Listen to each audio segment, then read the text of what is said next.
is LBC from Global, leading Britain's conversation with Nick Abbot. Oh, hello.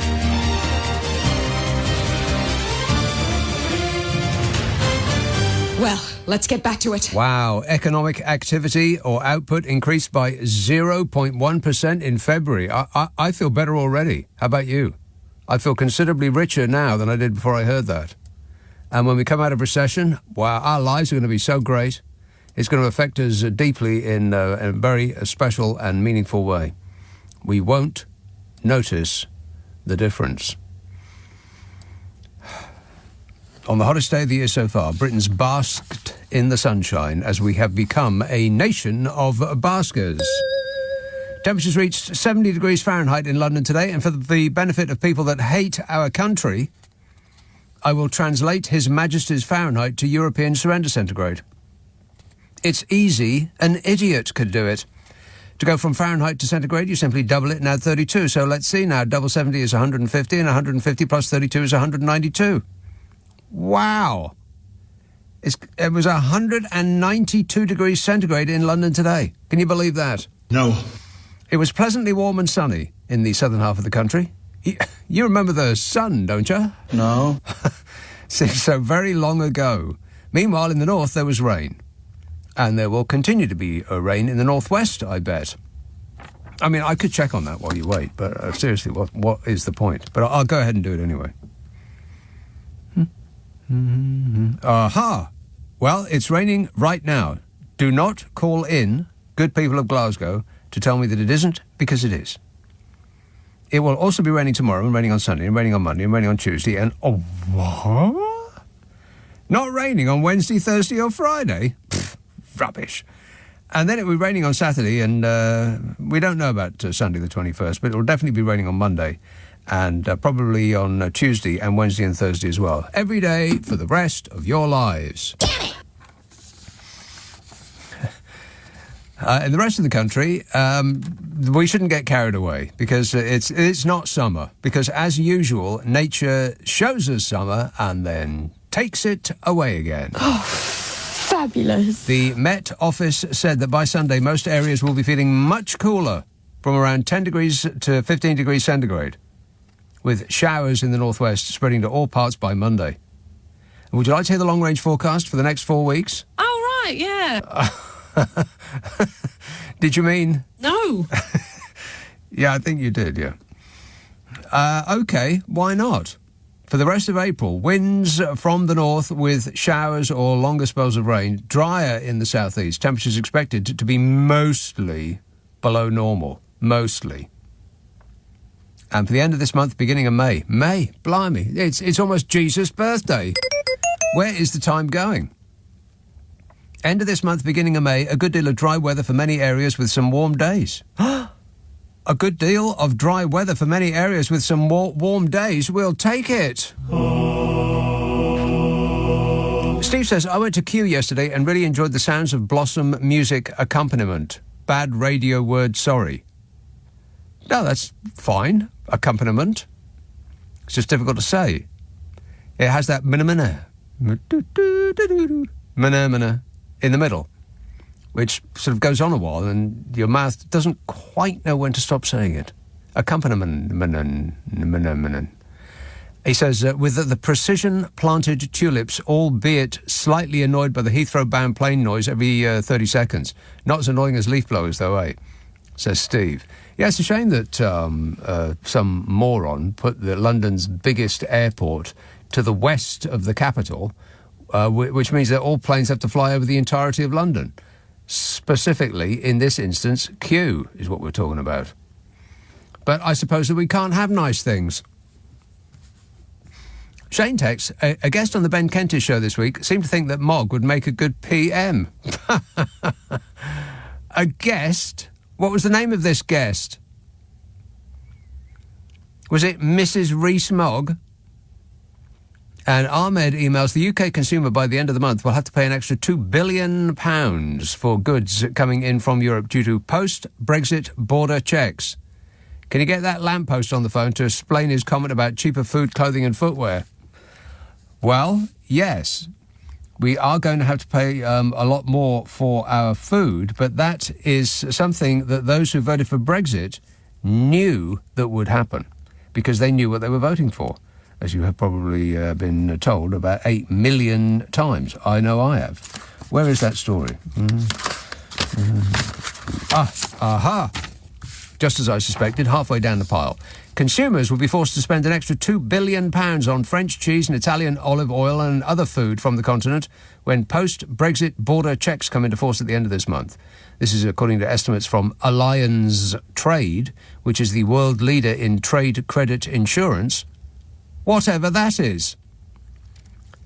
The controls will impose costs equivalent to a 10% tariff on the £29 billion of products affected, which include, but are not limited to, cereals, meat, dairy products and oils, as well as trees, plants, flowers and bulbs, which amount to around 8% of all imports from the European Union. The ew. Health certificates were introduced for these products earlier in the year, confirming that they are free of disease. However, officials will only start to check this paperwork at the end of the month. So, foreign suppliers, if you have some diseased plants or mystery meat you would like to get rid of, now is the time to send it to the United Kingdom. We are wide open. It's called sovereignty. Get used to it. The Allianz report said the cost of goods imported from the EU is likely to rise as exporters in the EU will pass on these additional costs to their UK consumers. That's right. Unless they've heard that old refrain that they need us more than we need them. Of course, if they've heard that, then they'll probably give it to us for free.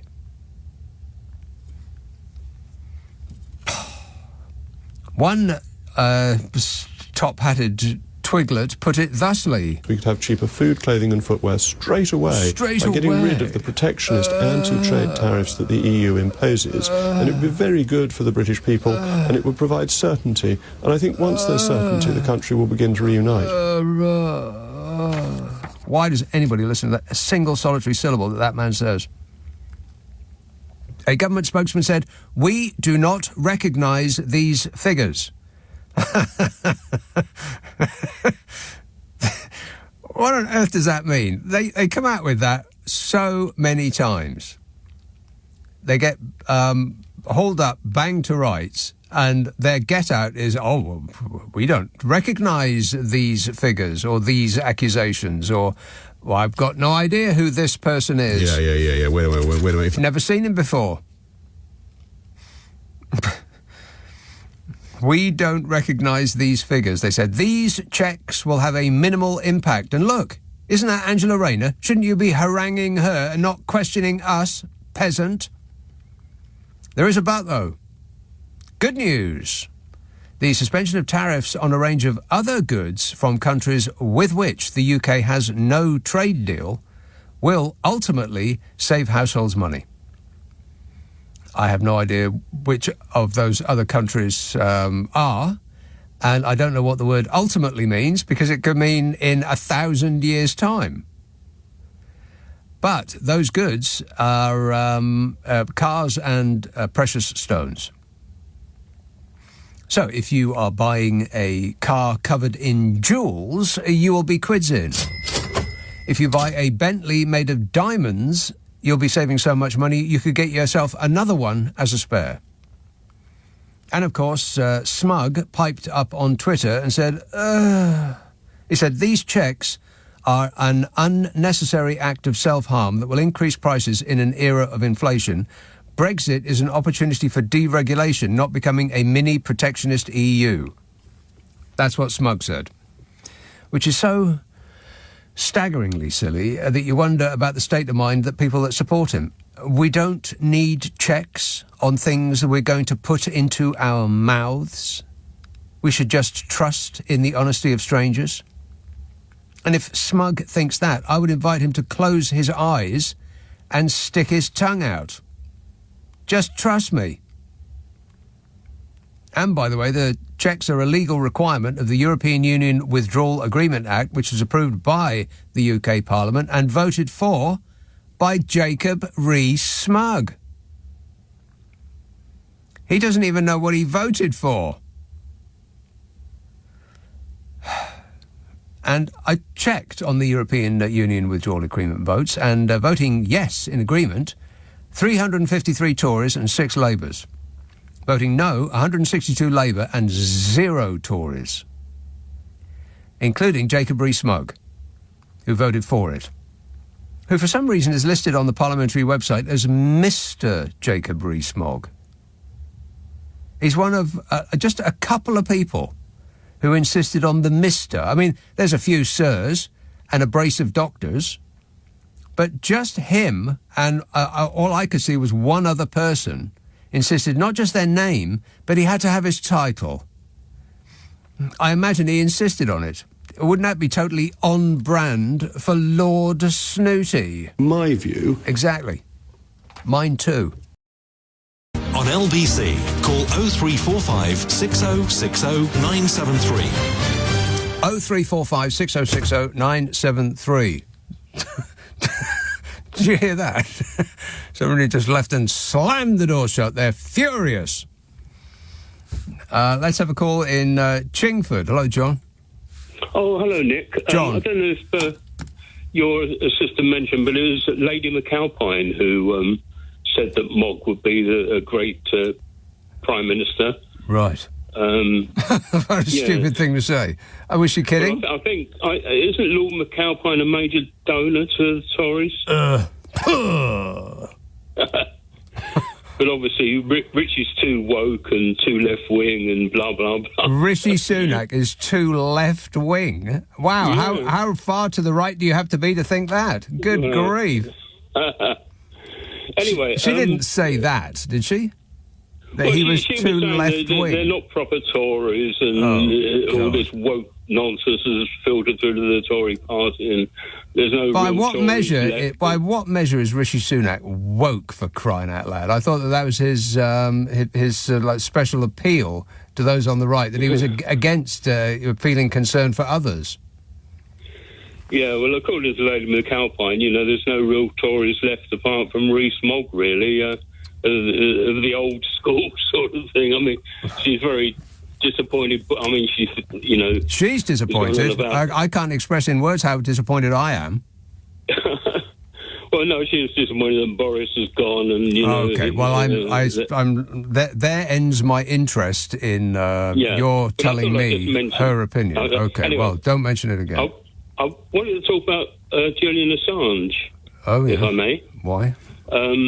And if I may, just a snippet at the end about the new Amy Winehouse biopic, which might interest you. It's just literally a one-liner, so just something that you've discussed before. But no, I mean, there's good, some good news that the Australian Prime Minister has got involved, and Biden has said he's considering dropping all charges against Mr. Assange. Oh, yeah. I'm bearing in mind that Australia is a very, in this Pacific alliance, which I think we're also involved in, but strategically Australia is a main player, so that might actually, sway the dial a bit. Yeah, I seriously doubt it. He's probably going to go to prison forever. Well, I hope not. I do believe in giving the devil his due. I mean, Richard Tice had Julian Assange's wife on a few months ago with this Jeff Bolton. The guy, is it Jeff Bolton, the guy with like a dead rodent under his nose? And he was saying that if he goes to trial, he'll only get a slap wrist. Yeah, like the good old American slap wrist, 175 years. But actually, Mr. Tice did say, he said it's disgusting that Julian Assange is in a maximum security prison, with all the draconic, regime that goes today. He's getting treated worse, and he's been proved guilty of nothing, but he's getting treated worse than serial rapists or murderers. Okay, so what's your Amy Winehouse thing? Oh, it's just that you mentioned a guy you'd like to be Bond. Is it Jack O'Connell? I mentioned a guy I would like to be Bond. I'm sure you mentioned somebody called Jack O'Connell who would make an ideal Bond. But I thought you said B-O-M-B-E-D. You mean B-O-N-D, James Bond. Yes. Yeah. If that's his name, that bloke in Startup, yes, Jack O'Connell. Yeah. Well, he plays Amy Winehouse's star-crossed lover, Blake Civil, whatever his name is, in the new Amy biopic. I don't know the guy, but I just, no, I don't know him. By the way, the film's got very mixed reviews, so I don't know. I'm not remotely interested to dip myself in that misery. No thanks. Appreciate it, but it's a no from me. Thanks a lot, John. 0345 6060 973. I've been listening to the new Beyonce album. Holy macaroni. I mean, I'm talking as a person who is not remotely interested in Beyonce, apart from that song that goes, brilliant. Apart from that, I don't know anything about her at all. And I don't like country music. Not really. I mean, I don't have any albums in my collection of country music. But I can't stop playing that album. Beyonce does country Carter or whatever it's called. It's not just great, it's beyond great. It's totally brilliant. I can't stop playing it. But, that's my problem, and there's nothing to do with you. Croydon, hello, Simon. Hi, Nick. How are you? Good, thanks. Very good. Last week you were whinging and whining and moaning, as you say, about the fact that the same people call you up all the time. So I thought I'd better give you a call. Excellent. Normally only call you during the alphabetical Christmas, which is my favourite for the whole year. Yes, me too. Yeah, anyway, here we go. I've got a couple of things. One is your little worries about the appalling noise on the southwest section of the M25. Oh. And the other is a whole controversy about scones. There's a controversy about scones? There's a controversy about scones. I'm surprised you haven't heard of this one. I know you research all week for your programme. I'm surprised you haven't come across this. Well, I know we're shouting about scones, or we were a week or so ago, but if it's this the new wing on the woke war, then, I know all about that. And, by the way... Yes? Scones. Well, hang on. Now this is a good one. Do you know there's a very interesting geographical spread in this country between scones and scones? It's nothing to do with being posh or anything like that. It's to do with being right and wrong. If you come from Ireland or the Midlands, I come from the Midlands, you say scone. If you come from the south or Scotland, you say scone. Right. Let's put that one to bed. It's scone, and we'll just leave it at that. All right, okay. Well, you say scone, I'll say scone, and we'll carry on. Well, do you want scones or do you want the M20? Call the M25? whole thing off. Why is the M25 constructed like that? Okay, Giant slabs of concrete with with an inch gap in between them. Yeah. They're about 10 foot wide and as a square. And I've never seen a road surface like it in my life, and it makes such a racket. There's been questions in the House of Commons about it, actually. Really? Yep. Now, you may not remember this, but that section of the M25 is the most beautiful stretch of road in the entire country. They put this experimental surface down on that stretch, which was absolutely magical. I don't know how they did it, but you'd be driving along in rain and enormous amounts of spray coming up from lorries and stuff, and you hit that stretch and it would magically disappear. It somehow had little holes in it, or so, I don't know, it's like magic, just took the spray away. But it was very, very expensive, and they were testing it out. And I think what happened was eventually it broke down, and they just replaced it with all this horrible concrete slabs. Yeah, awful. I mean, it's the worst road surface I've ever driven on in my life. Yeah, from being the best road surface to the worst in one easy move. There you go. And the noise that you make when you're doing 70... is bad enough, but you don't really hear it very much because you've got your windows up, because otherwise it's just intolerable. Yeah. But it actually gets worse the slower you go, because if you hit every 10 feet a 1 inch gap in the road, then it just becomes the noise just becomes constant, like that. But when you slow down, you get ba-dum, ba-dum, ba-dum, ba-dum, ba-dum, ba-dum, and you got everyone on the around you on the road who are also going ba-dum, ba-dum, ba-dum, ba-dum, and it sounds like you're in the middle of a techno disco. God, it's awful. Yeah.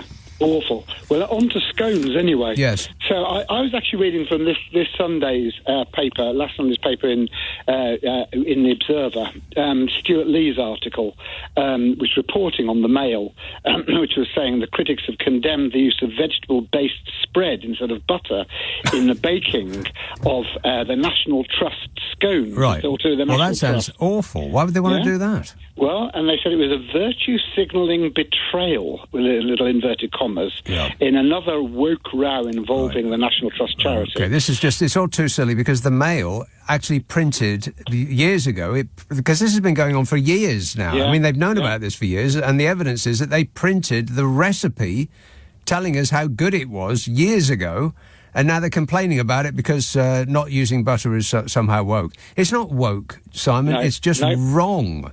How can you make scones with margarine? Yeah, but wait. In 2018, the Daily Mail invited readers to celebrate the truly scrumptious recipes from the new book by National Trust, including scones featuring no butter and soft margarine. So there you go. In 2018, it was the most wonderful thing in the entire world, and now it's woke. Well, the people who write the Daily Mail obviously don't read the Daily Mail. and I like this other little bit he's apparently the Eurosceptic MP Bill Casher woke from his slumbers, and we started talking about this, and he also said he said the National Trust will probably stop selling Madeira cake because of historical events in Madeira. I mean, honestly, it's just got so stupid now. Yes, well, I think you just nutshelled it for us there, Simon. It's just got so stupid. Yeah, and it started that process with a certain dishevelled individual. Well, let's get back to it. Oh, that's not right. I'm going to have to not play any sound effects because I can't read them anymore because the screen's gone so small that nothing... Because I've labelled them all, and I normally blow up the screen so I can see what they say. But now I've just got the first two letters of each thing, and so I've got no idea what they say anymore. And for some reason, you can't blow... Are we going to get this fixed or not? I've emailed the WhatsApp wow, group. you've emailed. Oh, so that's problem solved. And I would normally go, bing, but I don't know where it is. But you know me, I never complain. Whinging and whining and moaning. I'll have to do them myself. Where are we now? Ahmed says, the UK consumer by the end of the month... no, pretty much think I've read that one. Archie says, aren't we so lucky to have a well-oiled government? Where else has this standard of living? Says Archie. What do you mean by this? This says, did you ever catch Juice on the Loose, Geraint Watkins, to name one of many who played under that flag? Also a fave, Christopher Rainbow, the album. What are you talking about? What flag? Are these texts for a different show or for this one? Because so far nothing makes sense to me. Situation normal.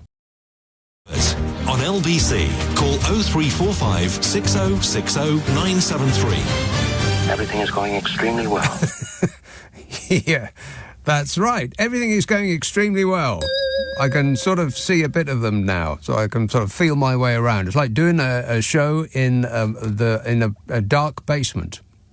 I'm just going to have to feel my way around it. Tristan says, I, for one, am glad we are so much richer. In celebration, this is because of the 0.1 upgrade in economic output that we achieved in February. That's 0.1%. Don't you feel 0.1% richer? God, it feels marvellous. What will we spend it on? Tristan says, I, for one, am glad that we are so much richer. In celebration, I will be feasting on 2 tins of beans this week instead of 1. I feel so blessed to be part of this wonderful economy. Now I must go. One of those flying pigs just hit my window, which sounds suspiciously like a listener with material to me. Oh, no. And Craig says, you made me buy the Complete Sopranos DVD about 8 or 9 months ago and forced me to watch all of it twice. Now, yeah, right, my fault, I see. He says, now you've made me upgrade to Blu-ray and I'm on my 3rd viewing. Thank you, he says. Absolutely. Yeah, you're welcome. Bloomsbury. Hello, Sophia. Good evening, Nick. Yes, First of all, Sophia. to welcome you, hope you had a happy Easter. Yes, thank you. Thank you. Appreciate it. Actually, I hate scones, wherever they are. Scones? But I do like That seems Madeira. an extreme reaction to a sweet Scones. meat. But I do like Madeira cake. I've got some in, actually, to follow in from the seasonal Yule log that I had. And I've got some Madeira cake in, so I hope it's okay. Madeira cake. Very good. Well, I'll let you know when I've tried it. Anyway, what I want to ask you Literally first can wait. Go ahead. Is what do you feel about EDF and Lotus actually increasing their power into input to such an enormous extent? I hope it's not just me, but for hundreds of pounds when there used to be about 65 at the most. Right, I have absolutely no idea what you're talking about right now. Oh, my EDF has gone right up for hundreds of pounds. Your electronic dance music? No, has gone up? To get the power into the place, and then I just have to fix things when they go wrong on top of it. So I think they're overcharging. That's what I'm investigating. Yeah, well, I want you to have a full report on my desk first thing in the morning, and then I will address it appropriately. Thanks very much, Sophia, for whatever that was. Chrissy says, now, I know the sun is coming here in Glasgow. The rain is getting warmer. It wasn't really... I mean, I went outside today just for a brief moment while I enjoyed a cup of tea. No scone. And I thought, ooh, you know what? For the first time this year, there isn't a hint of cold on the breeze. It's just warm. But, as I have previously explained, it's not going to stay that way. It's going to get cold, significantly colder next week. It's going to be warmer the weekend and colder during the week. Again. Alex says, I don't understand why we persist with the notion that the camp Cyberman is weak on corruption. Which camp Cyberman are you talking about? You talking about this one? This government. This government. That one? Or the R2... no, C-3PO made of ham. Well, that was one of the Guardian columnists called him that, I think. C-3PO made of ham. I think this is nonsense. That's brilliant. Genius. Anyway, the camp Cyberman of your choice. I don't understand why we persist with the notion that the camp Cyberman is weak on corruption, says Alex, without explaining who he's talking about. After all, how many episodes of weakness can there be in such a short space of time? We need to realise his lack of action on anything is not weakness, it's the plan. Oh, the man with a plan is what you're talking about. He allows it to further secure the loyalty of his own party, and because he does not care about us poor dopes who pay taxes. Yeah, the plan. We have a plan, plan, or you just go back to square one. That's why it's so important we stick to this plan. Because we have a plan, we put that plan in place, where there is absolutely no plan. No plan. Right, we have got a plan, that plan is working. If we stick with it, we can deliver a brighter future for the country. Wow, that sounds great. My main message is plan, no plan. He ain't got no plan, other than saying the word plan a lot. He has been very clear about that. Aren't they embarrassed? I mean, they go out having got a ream of instructions. You got to say this and you got to say that, and if in doubt, just make up some number out of the air and put the word percentage after it, and say that it is, this much more than you were suffering under the previous administration. And it doesn't matter whether it's true or not. In fact, it's probably beneficial that it isn't true, because if it's a lie, then your interviewer won't have the information to bat it back at you, because they weren't expecting it not being true. But they just come out and they say that the Prime Minister has been very clear that. I mean, I'd be embarrassed. I don't think I could bring myself to say it. Could you? And whatever follows that phrase is a lie. Whatever the Prime Minister has been very clear about is not true. And they know it's not true. And yet they say it anyway. And once they've said it, then they say it again. And once they've said it again, then they say that they've said it. Enough already. When is it going to stop? Seriously, asking for a friend. No, asking for me. When is this torture going to end? Curious. David says, all week I've been binge listening to the whole shows from 2022, and I believe I have found the first recorded appearance of the artist currently known as Jonathan in Harrow. I must say that his material has improved greatly over the last 2 years, as has his accent. Really? Huh. Maybe we'll get to quiz him about that. Probably not. Stubbington, Chris. Oh, hello, Nick. Yes, How are Chris. you? I am great, mate. I don't know if you saw, but this week I saw a rather interesting news story about a police officer who found a bird which had learned to mimic their police sign to the point that it actually fooled them into thinking it was faulty. And when you heard it, it did sound actually exactly like a police siren. Well, there's probably a law against that.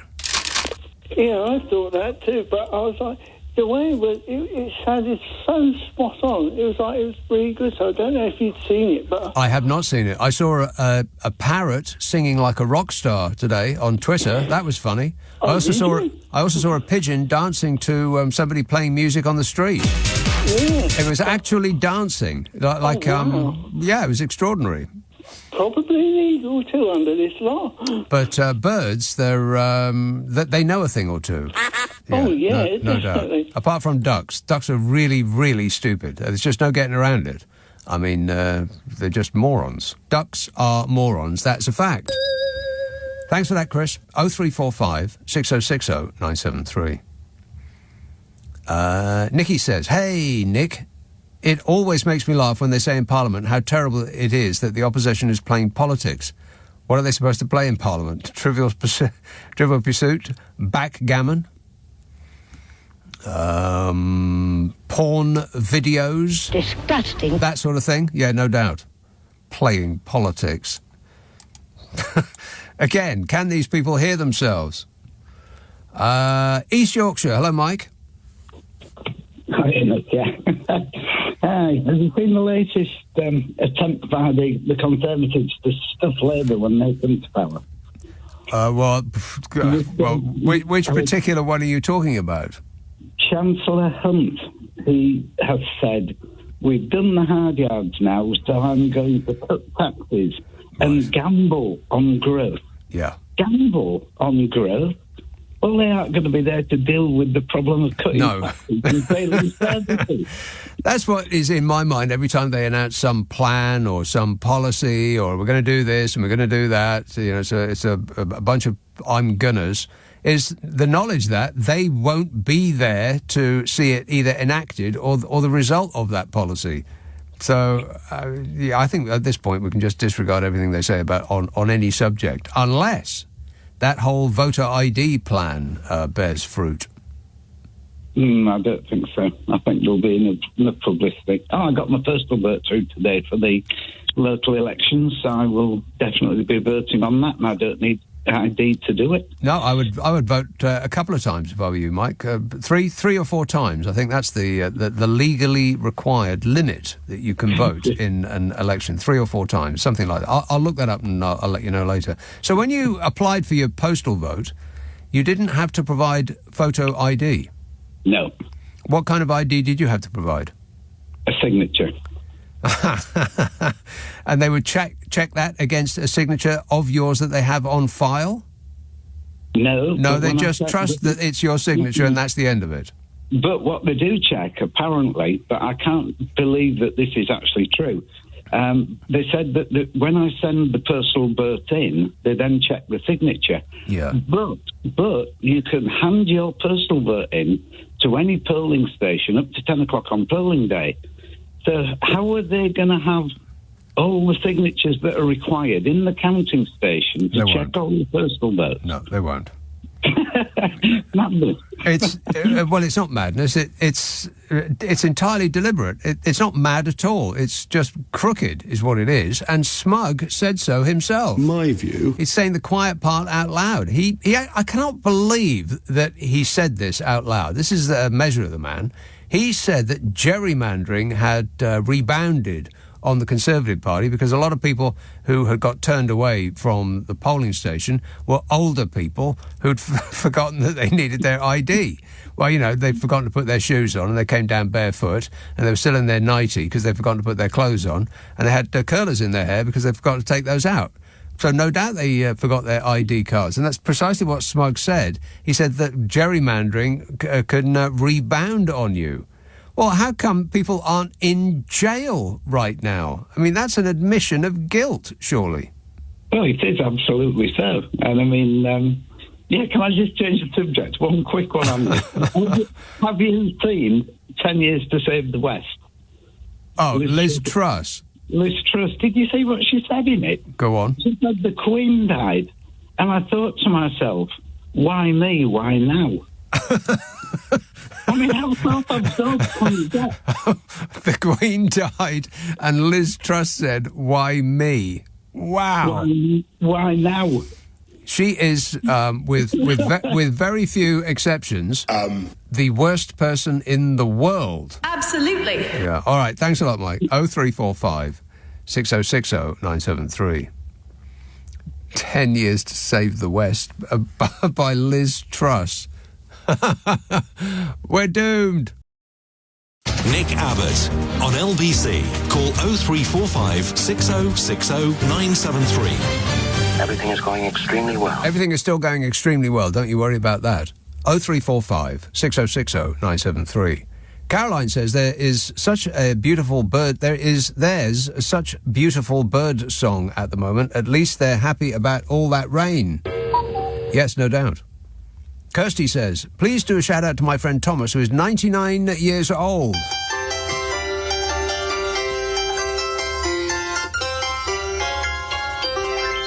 He's going to be 100 in July.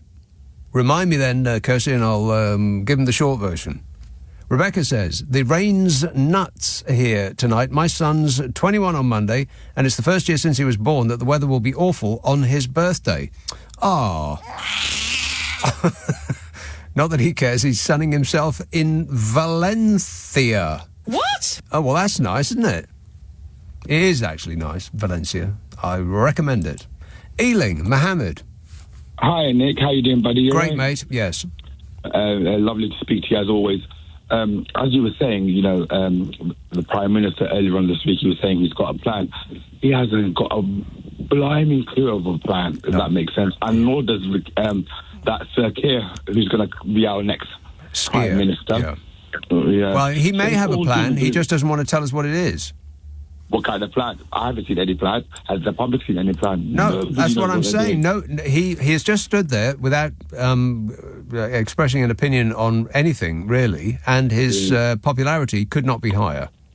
So why change? So why change that? Why start giving us his opinion in the expectation of him becoming more popular, when the likelihood is that it will be the other way around? It will become less popular if he starts telling people what he thinks. Yeah, exactly, Nick. That's completely and utterly right. I think he just thinks that the public is stupid and dumb. No, no. He thinks that the public think different things about different things, and so why open yourself up to becoming less popular? Why open yourself up to the possibility of losing the next election by stating an opinion on something, when by doing nothing he's sitting there riding a wave of public support? God knows, Nick. But one thing I do know, Nick, is when the Prime Minister wakes up in the morning and he's brushing his teeth and he's looking himself in the mirror, he knows that he is a goner. Right. I seriously doubt that he brushes his own teeth. He must have staff for that. Probably one person for each tooth. Thanks a lot, Mohammed. 0345 6060 973. He's not a goner in any sense of the word. He's going to be doing just fine. He'll ride a perfumed magic cloud out of here, straight to California, and spend the rest of his life with his feet up, counting his money and watching a sunset. None of what he is doing is going to impact him negatively in any way, shape or form. What continues to puzzle me is why he is interested in doing that job in the first place. I mean, Shall we discount that he wants to do that job because he wishes to do us a favour? Yes. I think we can go ahead and discount that. That he wants to make the country a more equitable place? I think we can discount that too. That he wants to spread the wealth around? Absolutely. So why is it? Curious. Mark says, your impression of the pinstripe lamppost is the worst version of a je t'aime of je t'aime ever. Yeah, you're quite right. Disgusting. Sorry about that. Didn't think about that. That's me not thinking again. Let's have Sam Batch. Hello, John. Oh, yeah. Yes, John. I've been watching the post office inquiry, and all these bosses come on, and they're like the three wise monkeys. I hear nothing, I see nothing, I speak nothing. Mm-hmm. They're the bosses. They don't know a thing. They don't know anything at all. It's like the banking rackets. Do you remember when there was the financial crash of 2007? All the people in the C-suites up on the top floors of these shiny buildings that they occupy, all those banking bosses who are on, $5 million a year, plus 10 million in bonuses, plus shares, plus health insurance, plus. They all came out as with one voice and said, well, we didn't have any idea what was going on the floors below us. We're complete morons. Yeah. I mean, it's absolutely incredible. I'm expecting Mambo from Fawlty Towers next week. I know nothing. I know nothing. Yeah, that's right. I can't believe it. I mean, it just... It's staggering. They say that we must pay the top money to get the top talent. And then when when we get the top talent, come to find out they don't know anything.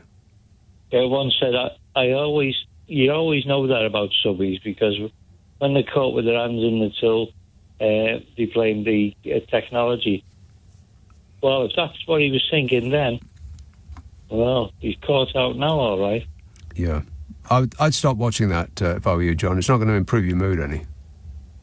I mean, I'm not saying that you sound like your mood needs improving. I'm just saying that I would watch that. I enjoy watching it because it's interesting to watch him and listen to liars lie.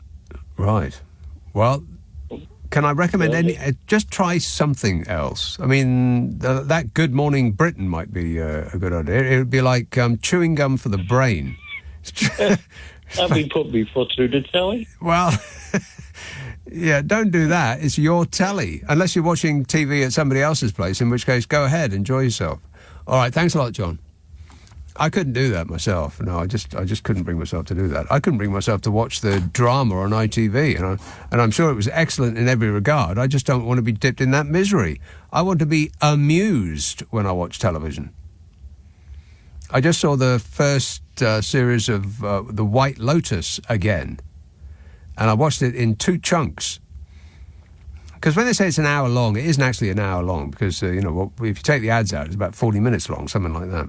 So you can watch multiple episodes at the same time, and it is, and Series 2 is even better than Series 1. I think it's one of the best TV shows that we've had in a long time. There's another one of those coming up soon. That's the kind of thing I like. Escape. Not reality. I've got reality up to my eyeballs. No thanks. Michael texts, I was once asked by a tourist why they built Kew Gardens so close to the airport. Yeah. 0345 6060 973. Now, I could take a call just before the news, but that would seem mean because it would only give them about 60 seconds. So I'll read some texts and emails, of which there are, let me see now, too many. Rachel says, I'm sure we'll get a delightful Brexit dividend once we get that magical trade deal with Narnia. Mark says, you're impressed, and I read that. Another Mark presumably says, have you heard, to get around their recruitment crisis, the Royal Navy have relaxed the requirement for sailors to swim? No, I didn't hear that. Good job we got enough of experts, he says. It makes you proud to be the world's second most powerful country. Yeah, we're the second most powerful country. Which is both silly and insulting in the same sentence. First of all, what do they mean, second most powerful? And first of all, we're the second most powerful? Please, by what measure? Because we've got nuclear weapons? They won't work. Nothing in this country works. You think if somebody will bash their tiny fist down on a big red button, the nuclear weapons will burst out of their hangars and go arcing through the air? I seriously doubt that will be the result. They'll probably get electrocuted from the button having not been wired up right. That'll teach Vladimir Putin a lesson. 0345 6060 973. Text 84850. Email nick@lbc.co.uk, and if you're on Twitter, it's @LBC. By the way, what is it with the press lately talking about nuclear war? Now they're talking about, it's not going to be a global thermonuclear war, just a little bomb, just a little pinprick, just before the show. That'll keep it going. A small nuclear explosion. I think they should just stop trying to scare us. On your radio, on Global Player, and Play LBC. Leading Britain's conversation. This is LBC.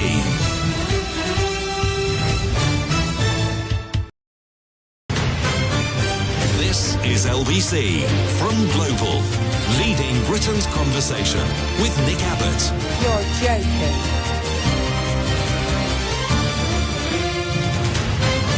I just want to tell you all how happy I am to be back in the studio, making a picture again. It's a radio show, dear. 0345 6060 973. Great texts, food banks, children going hungry, no heating, etc. With the cost of living crisis, it's nice to see Tesco helping us all out by only making a record £1.7 billion in profit in the last year.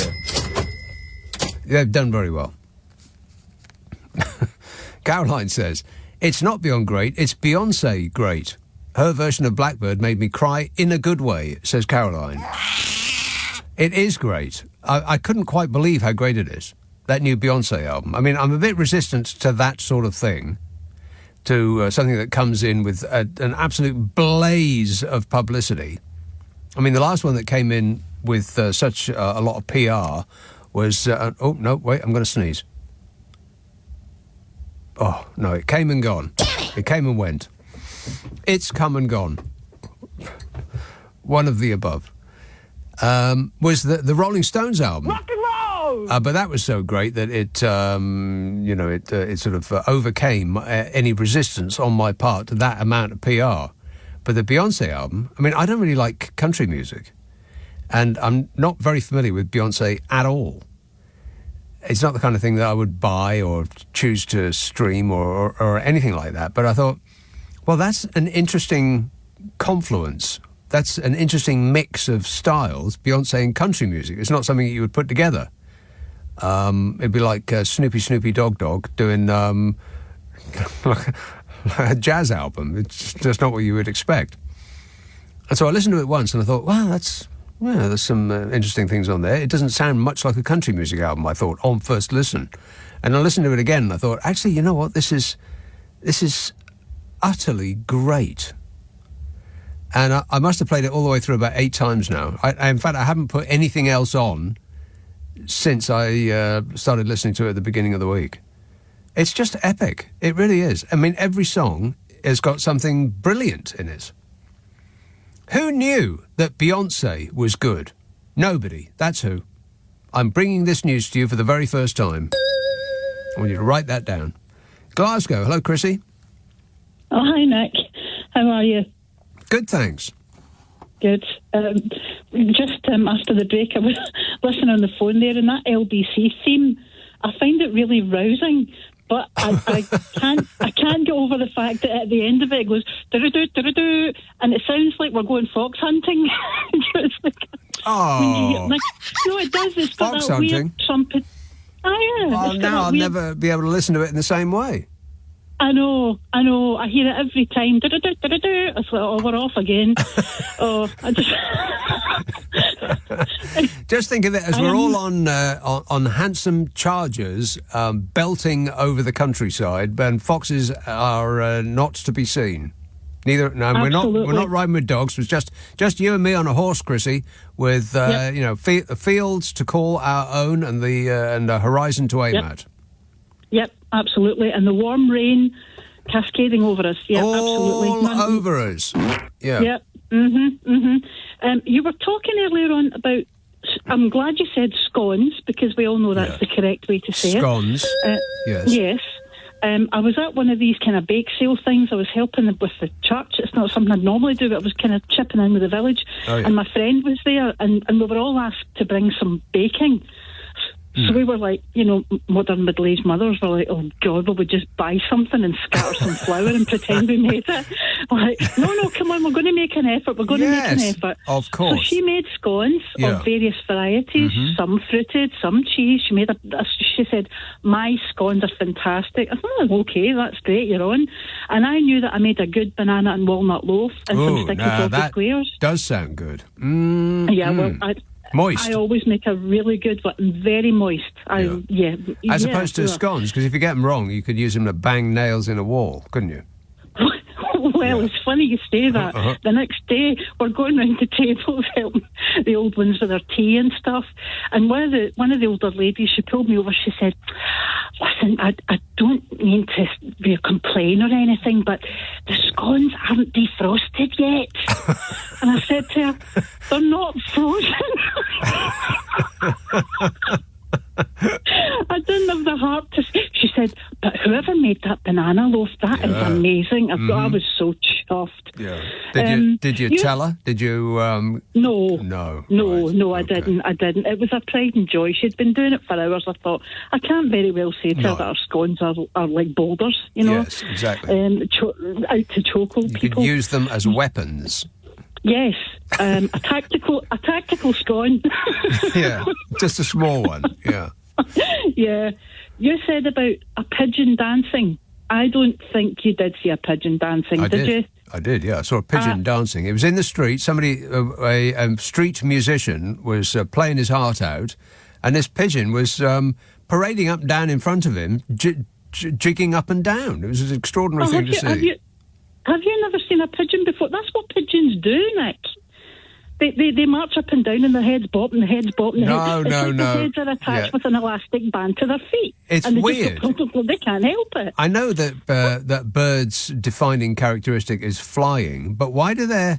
You would think that evolution would have removed, and it's not all birds that do this, but most of them, their heads go back and forth when they're walking. Now they walk a lot.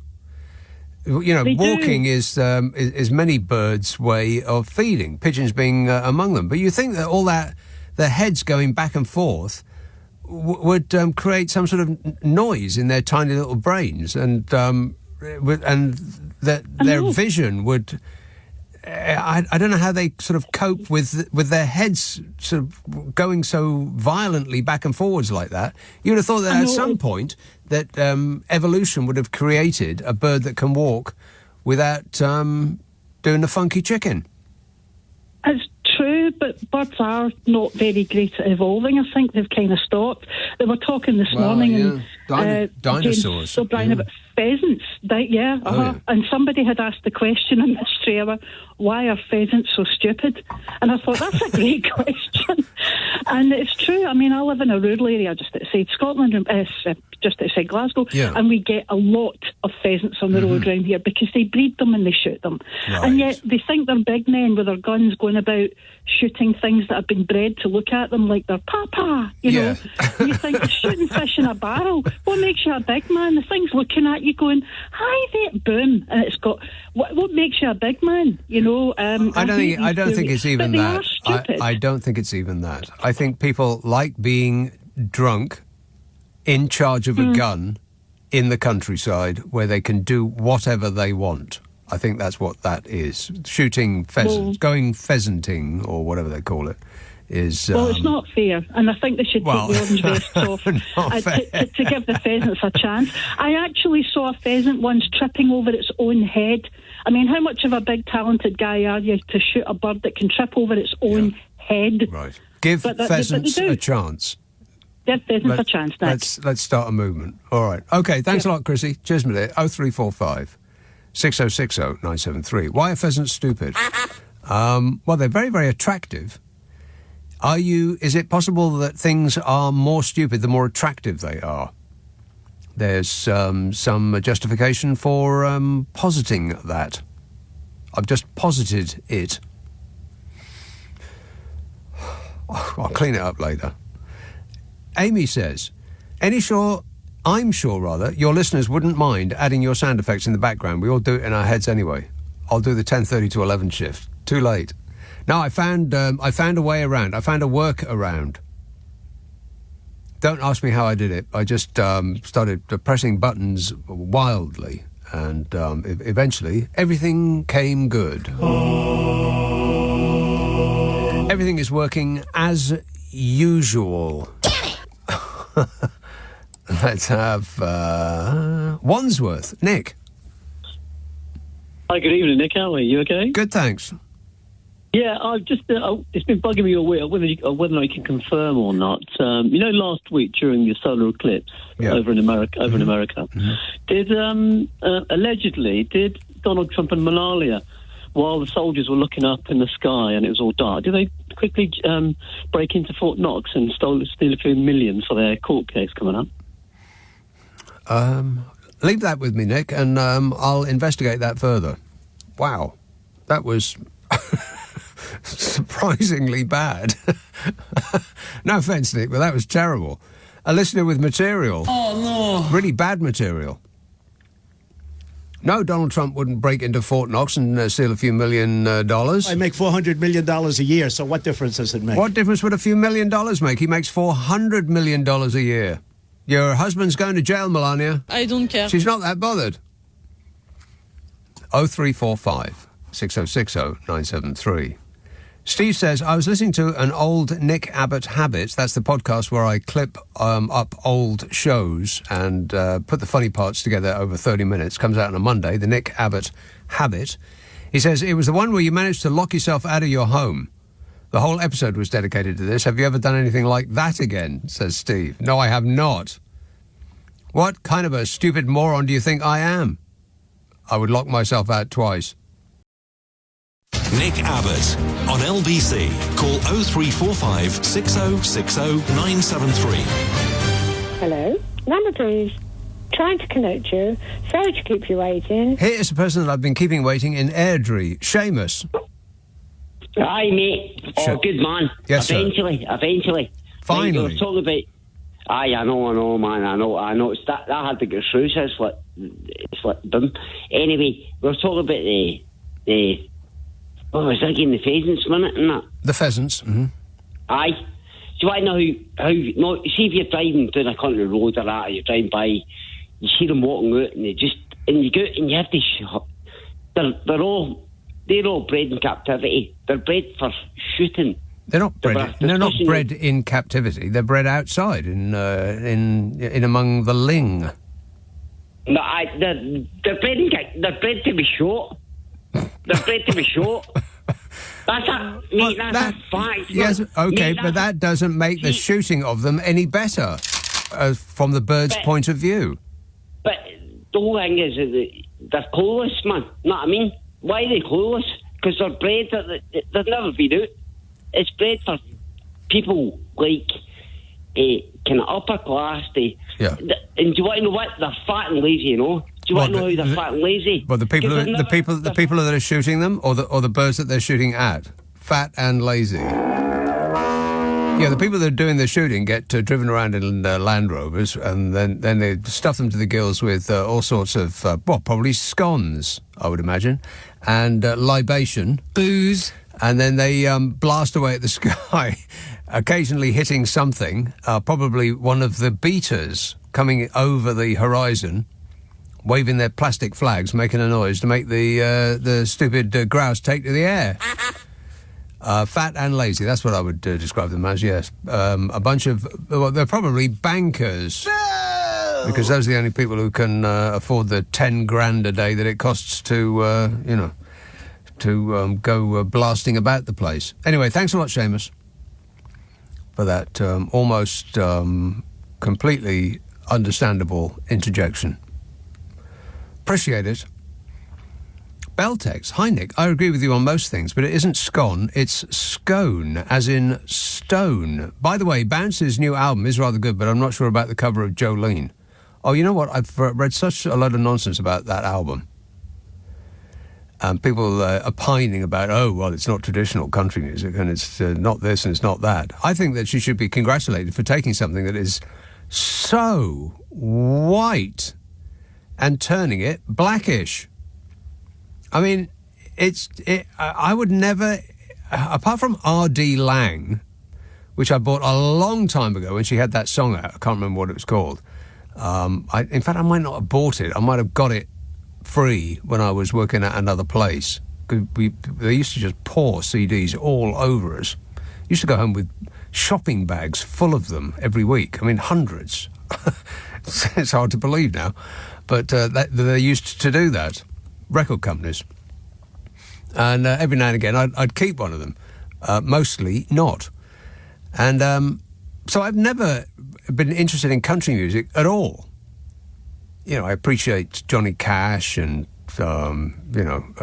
Dolly Parton. Who doesn't? I mean, if the music comes on the radio, I'm not going to turn it off.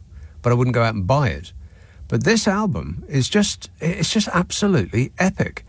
And that's not the only email I've got about that Jolene thing. Somebody else was appalled by it as well. It's not really about Jolene. It's, Jolene is... where is it?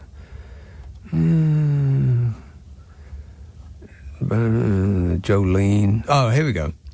Congratulations to Bouncy for inventing country music. I tried to listen to her version of Jolene and I couldn't stand it, says this anonymous emailer. The whole point about Jolene is the singer's vulnerability and her fear, but Beyoncé can't manage vulnerability, so turns the song around to tell Jolene that Beyoncé is going to mess her up. No, she doesn't say she's going to mess her up. I mean, I don't really listen to lyrics that much, but I did listen to this one, at least in part. And rather than Jolene, Please Don't Take My Man, which was Dolly's version, she... Bouncy, with Dolly's approval, by the way, because Dolly's on the track, has given a little intro. She says, hey, Jolene, don't you even think about taking my man? Which I thought was brilliant. But people, if it's not what they were expecting, then they immediately don't like it. No, I listened to the album once. I thought it was interesting. I listened to it again. I thought, wow, this is absolutely epic. And I haven't listened to a single thing since. It's been on permanent, on heavy rotation over at my place. I just think it's just brilliant. Phil and Kaylee emails, we just watched the Sopranos movie. It was terrible. Absolutely. What Sopranos movie? Was that the one where he's like a young version of himself? I haven't seen it, because it's not the Sopranos, you know. Big Maz says, can't the news presenters hear you when you hand over to them? I never hear them laughing at your jokes. Well, it's part of the job of a newsreader not to start your bulletin, which has usually got the worst story right at the top, and laughing through it. It's, it's pretty much a requirement for the job. No laughing. 0345 6060 973. Oldbury. Hello, Ranjit. Hi, Nick. You're right. Yes, good, thanks. Yeah, you could have a news story. Fury as Beyonce turns country music black. Yeah. Yeah, you know what I mean? I bet there's a lot of people in America who are absolutely beside themselves with anger that Beyonce has not only got the number one selling country album in the world, but she's got the number one selling album in the world. I bet that's the only time that has ever happened. that the number one selling country album is also the world's number one album. I bet that's never happened before, and I bet that's really rubbing people's fur up the wrong way in America. I bet they can't stand it. You know, the Dingaling community. In the deep south and everything. Yeah, furious. Right. Yeah. What I wanted to talk to you about, Nick. You know, you always talk about films and TV programs. I watched something on Channel 4 that was on Monday, Tuesday, and Wednesday. Channel 4. It's called Defiance. Yeah, it was about the racist murder in Southall in 1976. Oh my God! Why would you want to watch that? No, it's about the rise of the National Front, and I was watching. I restate my case. Why would you want to watch that, Ranjit? No, isn't there enough misery in the world? Do you want to dip yourself into it on your off hours? No, it wasn't. It's a lot of my families were, involved in that kind of thing, and I suffered a lot of racism when I was a kid. Yeah, because when I was at school, when Margaret Thatcher was electioneering, Margaret Thatcher. Yeah, that's her. And going back to what's happening in the news now and comparing these, like how 1984 was written in 1948. It was ahead of its time. This program was virtually about what's happening now. They say, they've suddenly got this family from Uganda and they put them up in the hotel. So the same things are happening. I was just talking to your producer, right? At the end, when the Vietnam War turned, when they showed that little girl with the burning skin, and everybody thought, hang on, we got to stop. Yeah? And when you're watching all these things, when's all this childish behaviour in the House of Parliament, in the Houses of Parliament, going to stop? It's never going to stop. It's been set up that way. Apparently, Churchill insisted on it. He, the building of Parliament, he wanted it to be adversarial. In other words, he actually approved of all that, all that yelling and paper waving and all of that, because they're set up staring at each other. It's like two corners of a boxing ring. Now, other parliaments have everyone is facing in the same direction.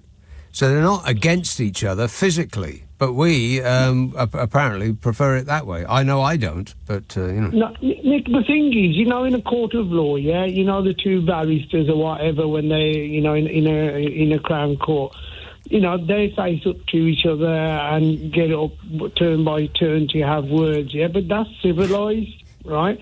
And this isn't civilised anymore. I mean, like last week in the paper, I was having an argument with people. I said, all you're going to hear about is Angela Rayner, and not about the MP that's given top secret telephone numbers of people who work for the government away. We want to forget that, everybody has to forget about what's going wrong with the Tories, but as soon as somebody else steps out of line, just sneezes, incorrectly, all the newspapers... What my question is, Nick, when's this stupid behaviour, I know you've answered this, it's set up that way, but aren't people going to suddenly realise that we've been made fools out of us? And then you had that lady, what's her name last night, she says, Jacob Rees-Mogg, McAlpine lady, whatever her name was, She was, and I couldn't believe that. She's a lady, right? She's supposed to be intelligent, And she's saying, he would make... And then all she kept on going was, Ben Kentish said, what you mean? Read Nadine Dorris's book. Read Nadine Dorris's book. God, no. Right? And, and I think to myself, right, is there a little bit of a mafia in the Tory party and she's calling Rishi Sunak a puppet, when he got a question about who's a puppet master? Read the book. So all these dinglings, don't read the book. Whatever you do, do not read that book. Don't buy it. And if you don't buy it, then the chances are they won't make it into a film, and then you won't have to not watch it. No, and then she's going, Boris Johnson is going to be our saviour, no matter what happens, right? And I think to myself, and Liz Truss, she never mentioned Liz Truss, to be honest with you, But the thing is, all these people now, for the last 4 or 5 prime ministers after Gordon Brown, right, have been pretty pathetic, haven't they? Yeah, well, it's been one catastrophic clown show after the next. Yeah. Wait a minute. His being the worst, only because Liz Truss was so brief. Absolutely.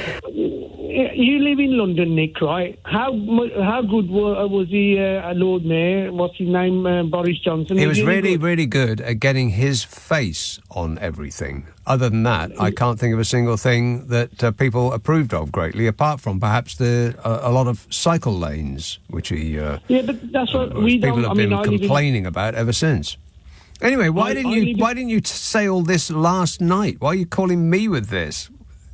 Well, they wouldn't put me on. You see, they know I'm controversial, right? You see what it is? I've got this theory now, right? That me and you, we have a bit of a banter, and you're pretty liberal, and you let people say what they want to say, right? And on other shows, you know, I wish Sheila Fogarty quite often, yeah? And, you know, when you speak against certain parties or whatever, they don't even want, even the producers say, oh, okay, Randy, well, maybe it's the amount of times you call. Maybe that, sometimes, right, and I don't call, but the thing is... Maybe there's just too much Ranjit in the world. I know. I'll leave you with that thought. Ponder it a while. Leading Britain's conversation. Nick Abbott. Alexa, send a comment to LBC. I really like you. Do you like me? Yeah, sure. Why not? Phil and Kaylee email. I just watched the Sopranos movie. It was terrible. Well, I haven't seen it. Simon says, an ode to scones. Scones, oh scones, they really are delicious. I keep them in the cupboard right there beside the dishes.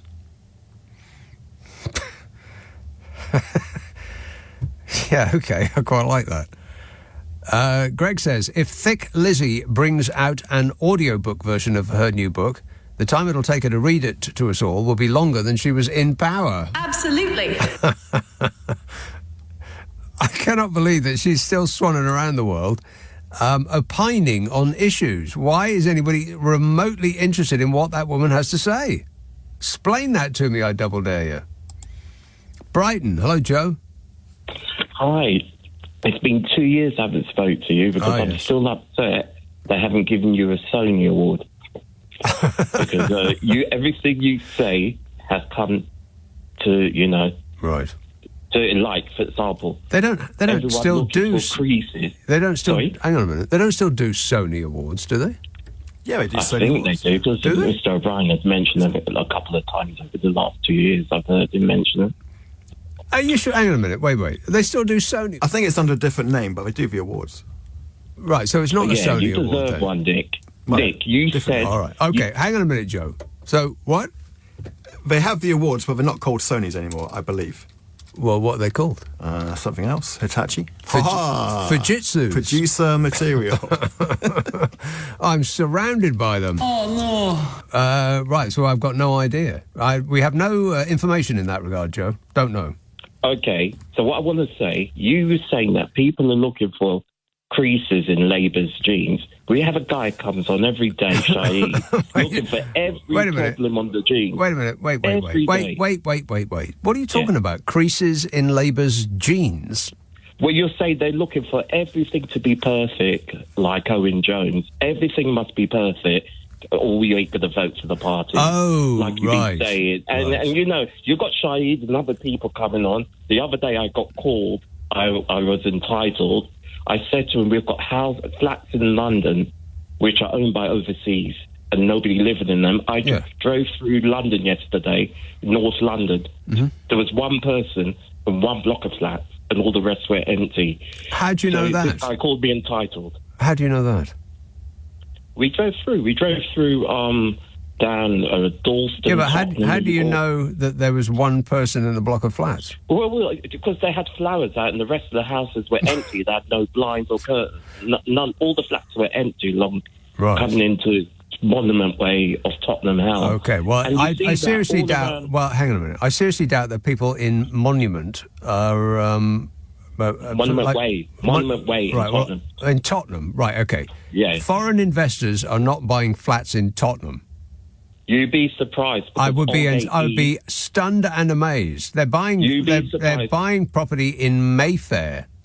No, Aldgate East or Shoreditch. There's tons of properties were empty, and you can look in even 2017. They were considering trying to pull in a policy what New Zealand has, stopping overseas investors, land banking of flats. Right. Because, like you said, in Marble Arch, there were flats what were empty, like you said, and earning £1,100 a month in value, going up every month. Yeah. You're right about that. Well, I don't remember ever saying that either. I think, No, are you sure you've been listening to this show? No, Mr. Abbott, that has been going on. You can look that up straight away. I You will certainly see will do nothing of the sort, Joe. But honestly, what you said about looking for perfection in the party, I hear it every day now, and you're so right, and you deserve that award because so much of your analysis has come true. You know, the Reform Party is just Liz Truss in a party. You've got all these people thinking... Oh, my God, sounds like the worst party ever. You show up to a party, you got a bottle in your hand, and you open the door, and there's only Liz Truss in there. Can you imagine? Joe, I've got to go, but thanks for that. OK, here's the information. In August 2013, Sony announced the end of its sponsorship agreement with the Radio Academy after 32 years. Consequently, the awards were simply named the Radio Academy Awards. That was in 2013. Ancient history. So they can't possibly still exist, can they? Read on and you'll find out, you idiot. In November 2014, it was announced that the Radio Academy would not be holding the awards in 2015 and would be looking for other ways to recognise achievement in the future. Well, like how? How? The awards were relaunched in 2016 as the Audio and Radio Industry Awards, or ARIAs. I had no idea. I didn't think that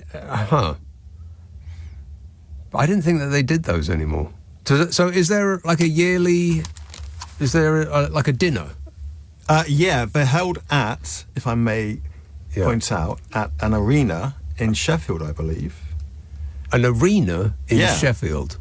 The one in 2016 was hosted by Sarah Cox. Well, that's ancient history. But in 2023, as I scroll down, Theatre Royal Drury Lane, hosted by Ryland Clark, with a live voiceover from Fleur East.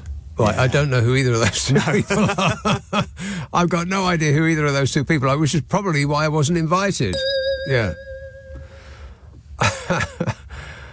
This says, have you seen this enhanced Olympic Games thing? The competitors are all allowed to take all of the drugs that they want. No, I have not seen any such thing. Although I thought they already could take all of the drugs that they want, just as long as they don't get caught, just as long as it's the kind of drugs that they flush out of their system before they have to, pee in a bottle. I thought that was the deal. Or is that only for bicyclists? Mark says, never had you down as a Beyonce fan, Nick, more a Bygraves fan. He says, I have a Taylor Swift ticket going spare if you're interested. Well, let me think about that. No. No, I don't care about Taylor Bloomin' Swift. What, do I sound like a 12-year-old girl to you? But Beyonce, I'm not a Beyonce fan, is the thing. And neither do I particularly like country music. But what is bizarre is that you put the two together and you've really got something spectacular. I think it's just brilliant, that album. It's the most excited I've been about an album since the Stones released Hackney Diamonds. Now, I know that that's not really going out on a limb to like two of the biggest acts in the history of modern music, but they're there for a reason, aren't they? I mean, liking the Stones, it doesn't make you a non-thinking person.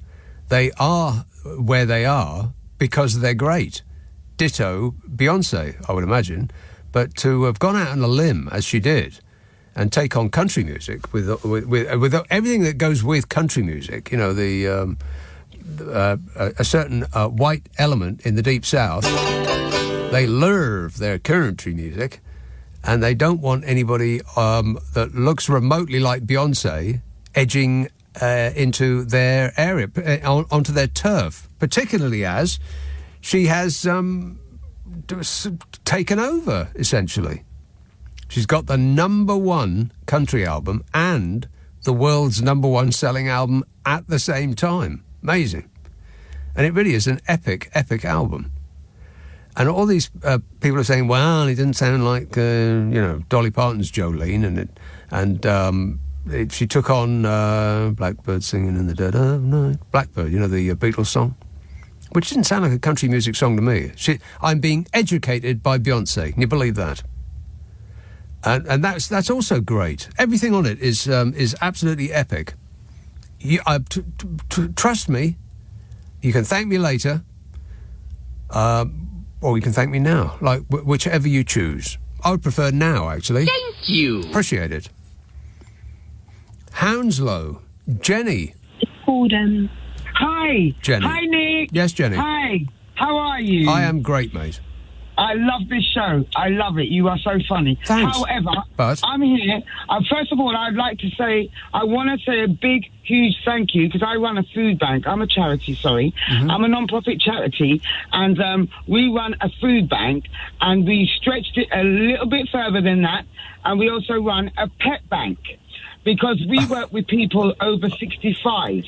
And we've noticed that, we do a mobile pet bank and a food bank because there are people out there who have mobility issues and they really can't get to the food bank. Right. So we fill that gap and we go and we visit them. So what's a pet bank? The pet bank is that we provide food for their pets. Oh. Yeah, right. so we decided... You don't provide pets. You provide food for their pets, right? That's correct. So it's a pet food bank, not a pet bank, because that would right. cause It's a pet confusion food bank. in the Sorry mind about of the that, listener. everyone. Yes. Sorry about that. Yes, so we do run a pet food bank as well as a food bank for humans. Right. So now, do you ever get the two mixed up? I mean, do you ever put out a bowl of and you can't remember which it's for? And you think, oh, it'll be all right. No, because we have them on completely separate days. Okay.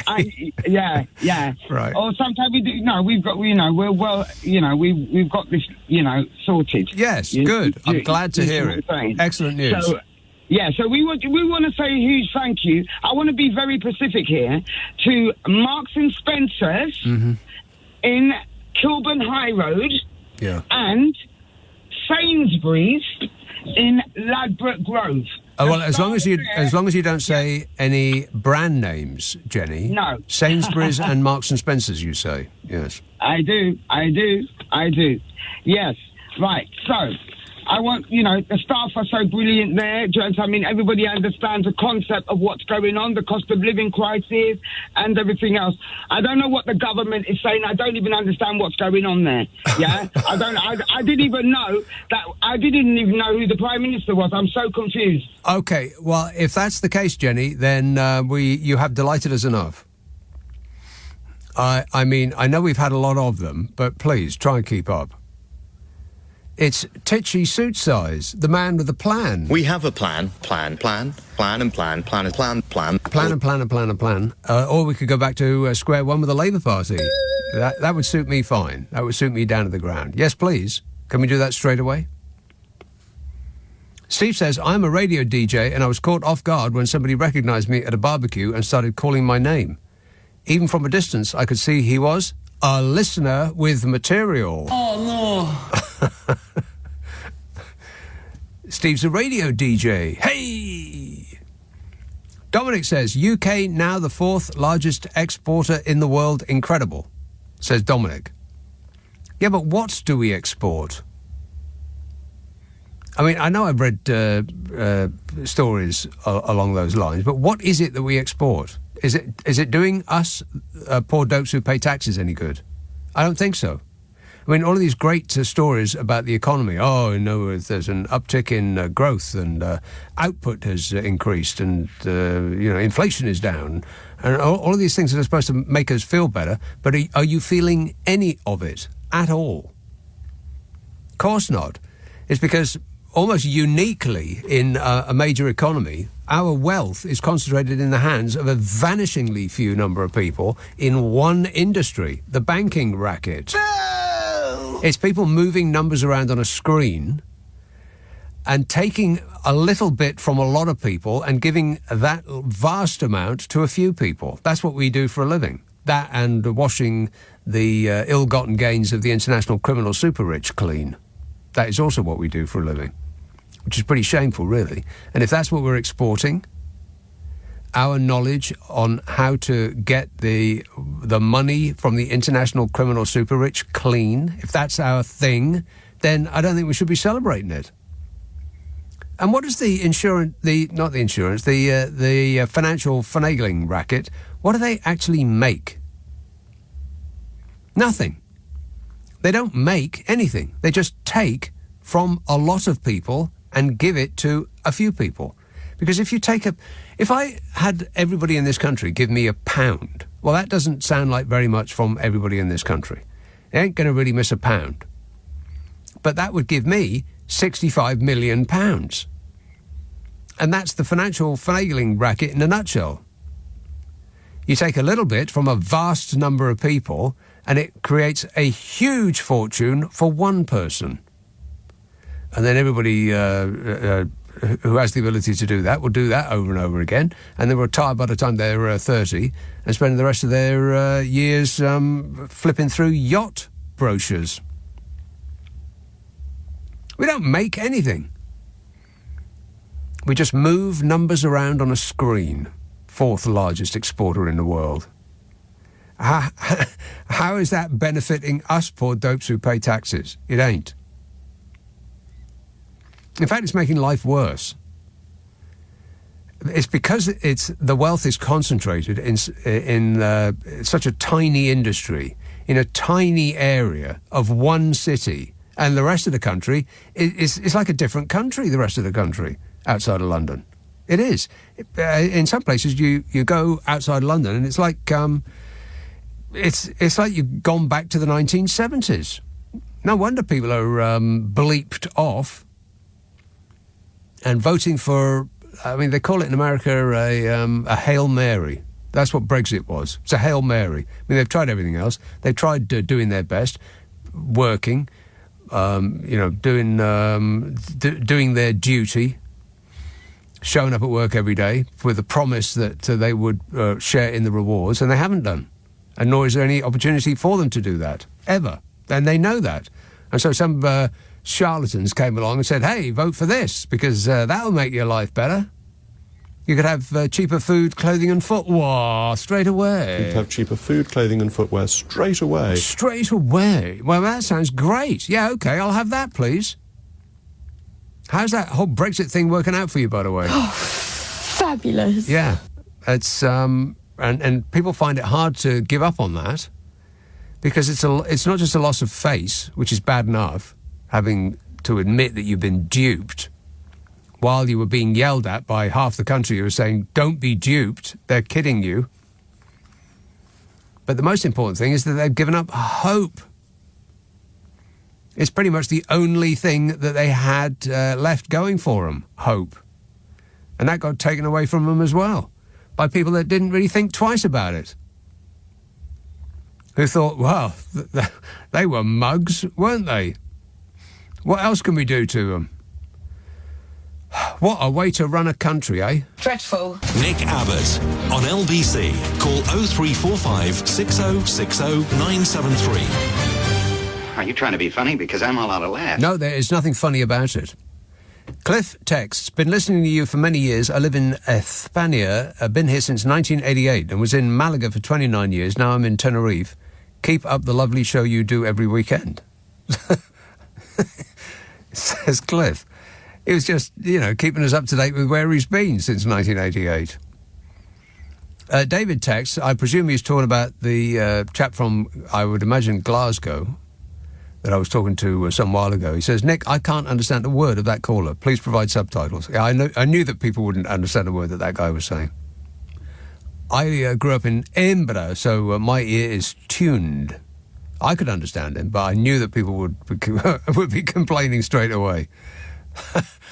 Dan says, it's K.D. Lang, not R.D. Lang. R.D. Lang was a radical psychiatrist from the 60s and 70s. And they've got quite a few on those on that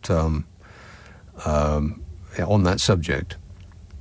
Dan says no. Dan says that. Hillary says, isn't R.D. Lang a psychiatrist? Tom says, I think Nick meant K.D., not R.D. Lang. Victoria says, K.D. Lang! ! Like she's calling me an idiot. And Mark says, who's R.D. Lang? K.D. Lang, the country singer. That's the only country album I have in my collection. This is before I started streaming. I stream now, baby. I get music squirted up my house, and I don't bother with buying CDs no more. I've become the person I never thought I would be. I stream, baby.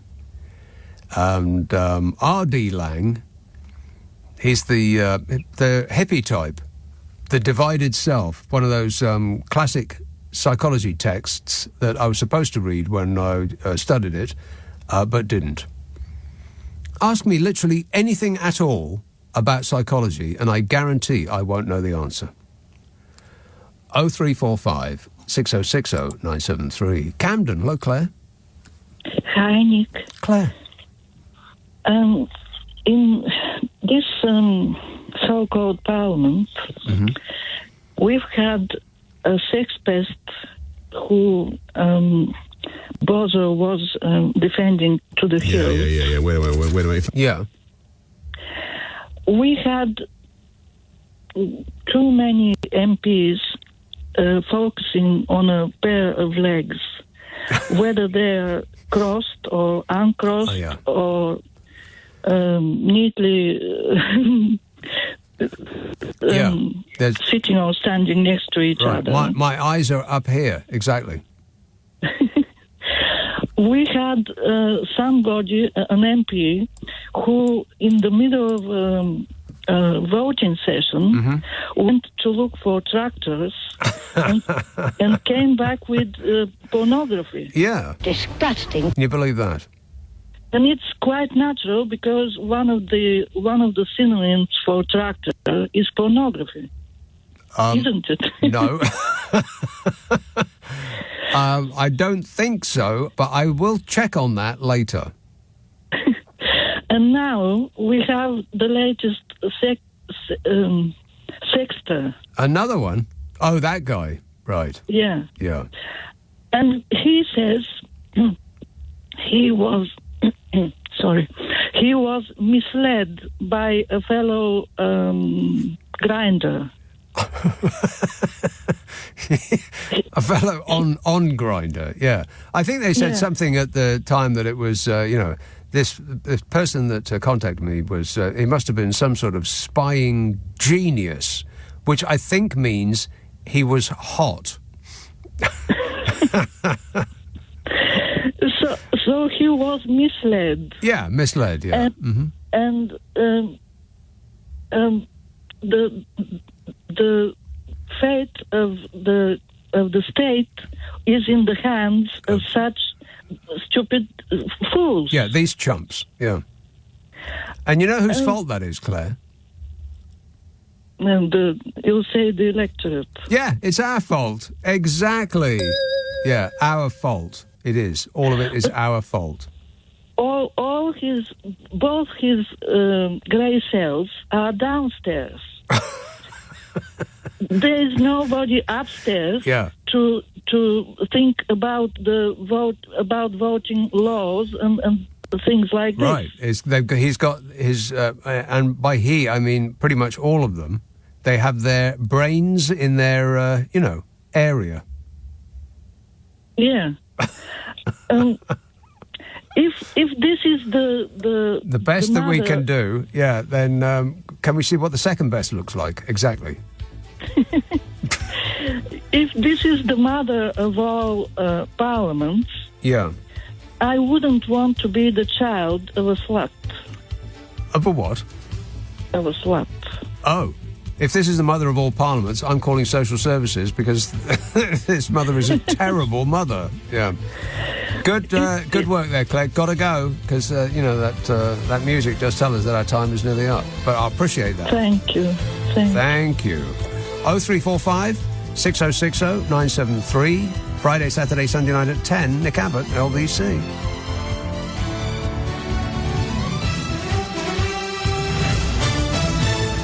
On your radio, on Global Player, and Play LBC. Leading Britain's conversation.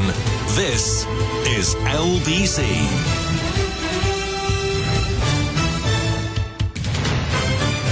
This is LBC from Global.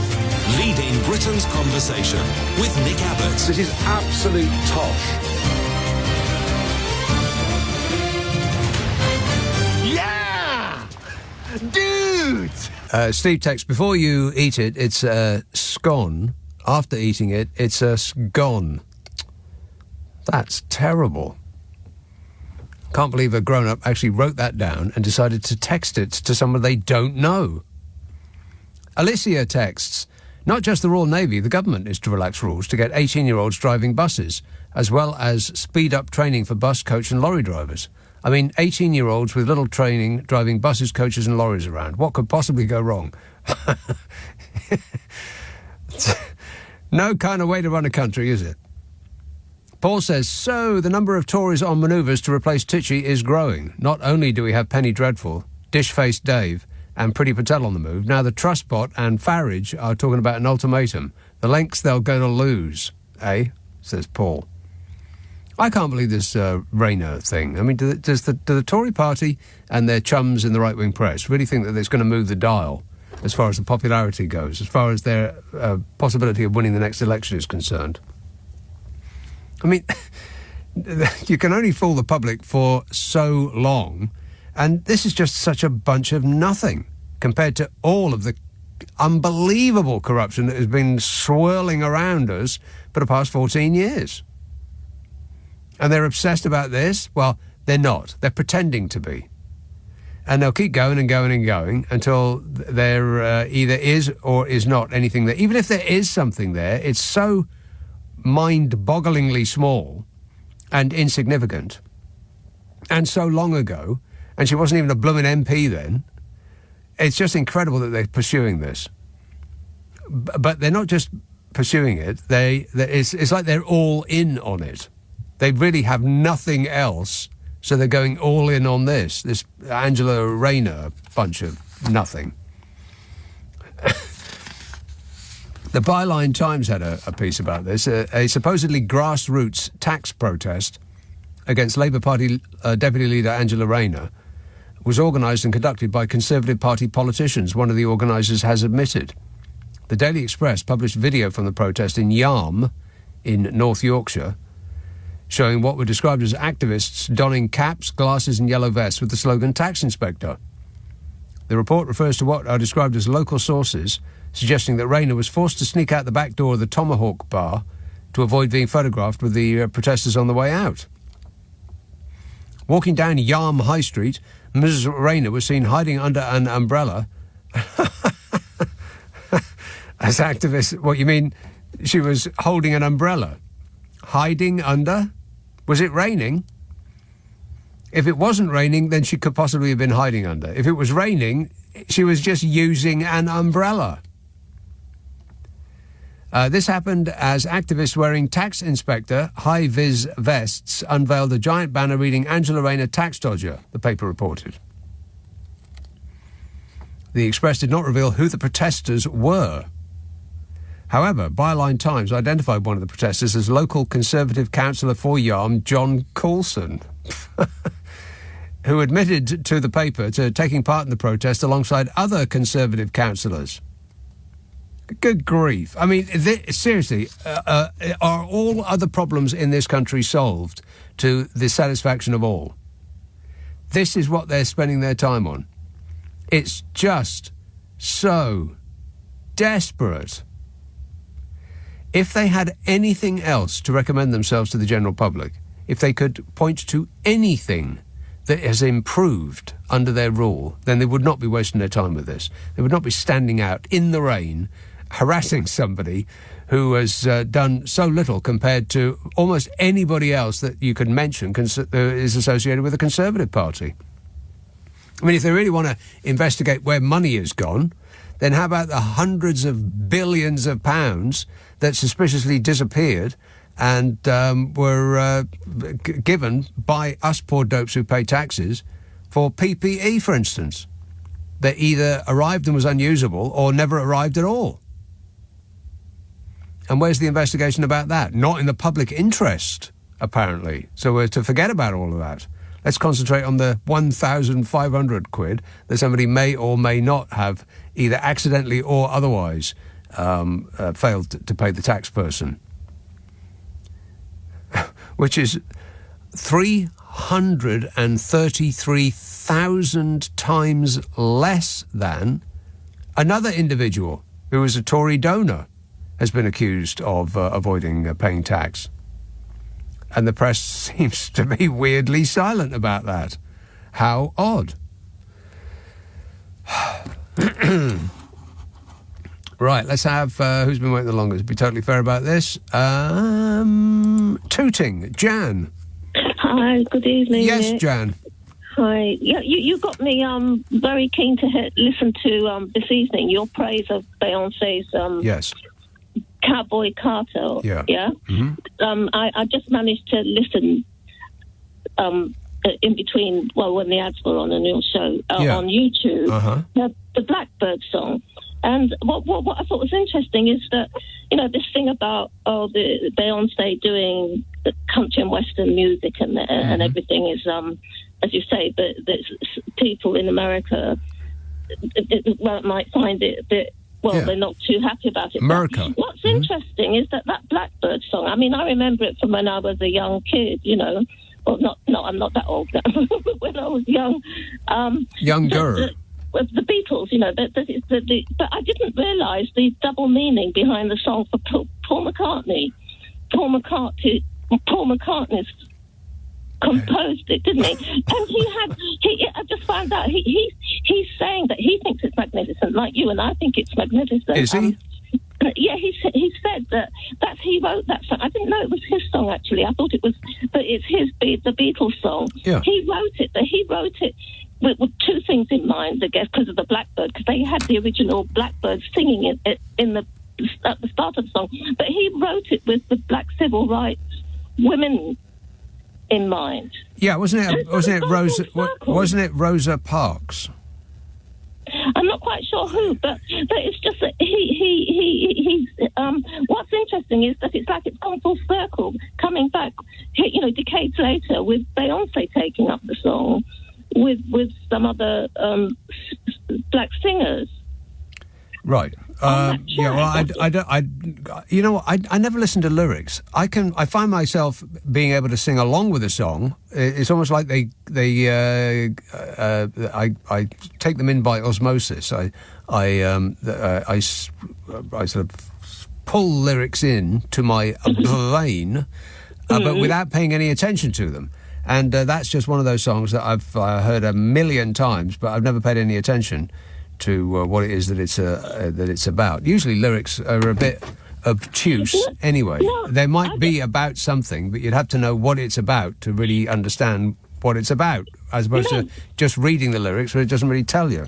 But Nick, I think this is I think it's got twin what do you call it, spokes to it, because it is about the blackbird. I'm sure it is about the songbird, the blackbird, as well as this other that he had in mind. That's what he had in mind. Right. But exactly what I'm saying. What he had in mind. How is anybody supposed to know what he had in mind unless he actually explains what it means? It's like a painting.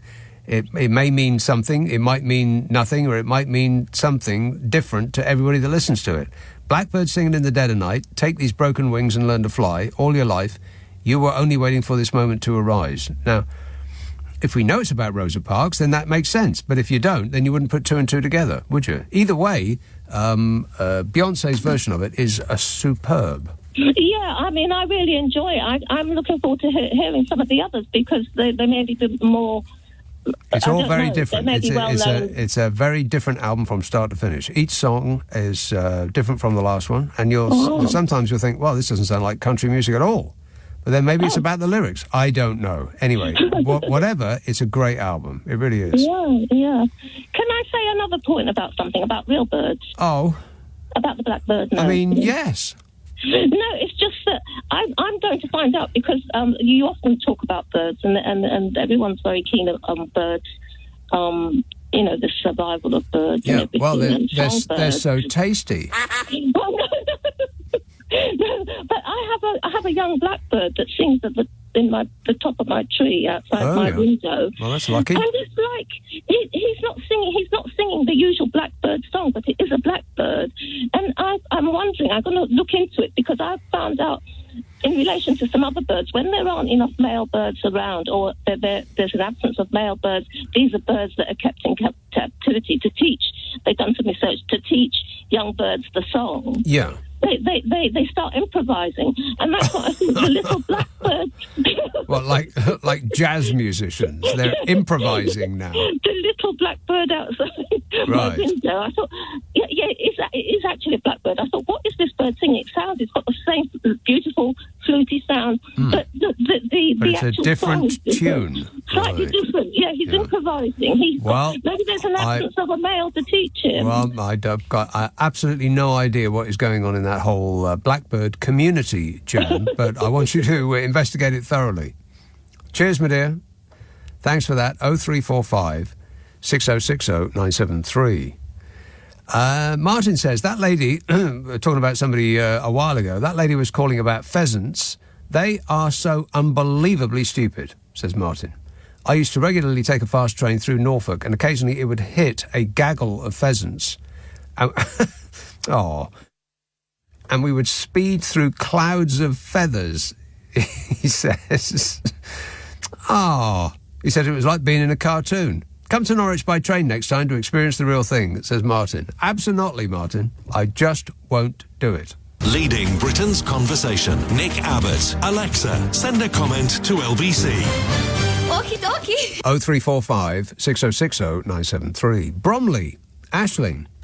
Hi, Nick. Aisling. Hiya, how are you? Yeah, good, thanks. Good. I was going to say, I heard you saying earlier on the week, I think it might have been on your Monday show, that you think you drove in a bus lane or something, because of the potholes. Oh, yeah, no, that wasn't, I didn't do Monday, but I accidentally drifted into a bus lane while I was concentrating on the potholes in the road. This was in the dead of night. There was absolutely no one else on the road but me, and I was expecting a fine to come through my letterbox this week, but it didn't, not yet.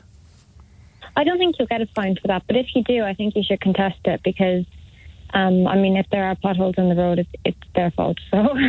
Well, yeah, but I don't think driving down a bus lane to avoid a pothole is an excuse. I don't think you can get away with it like that.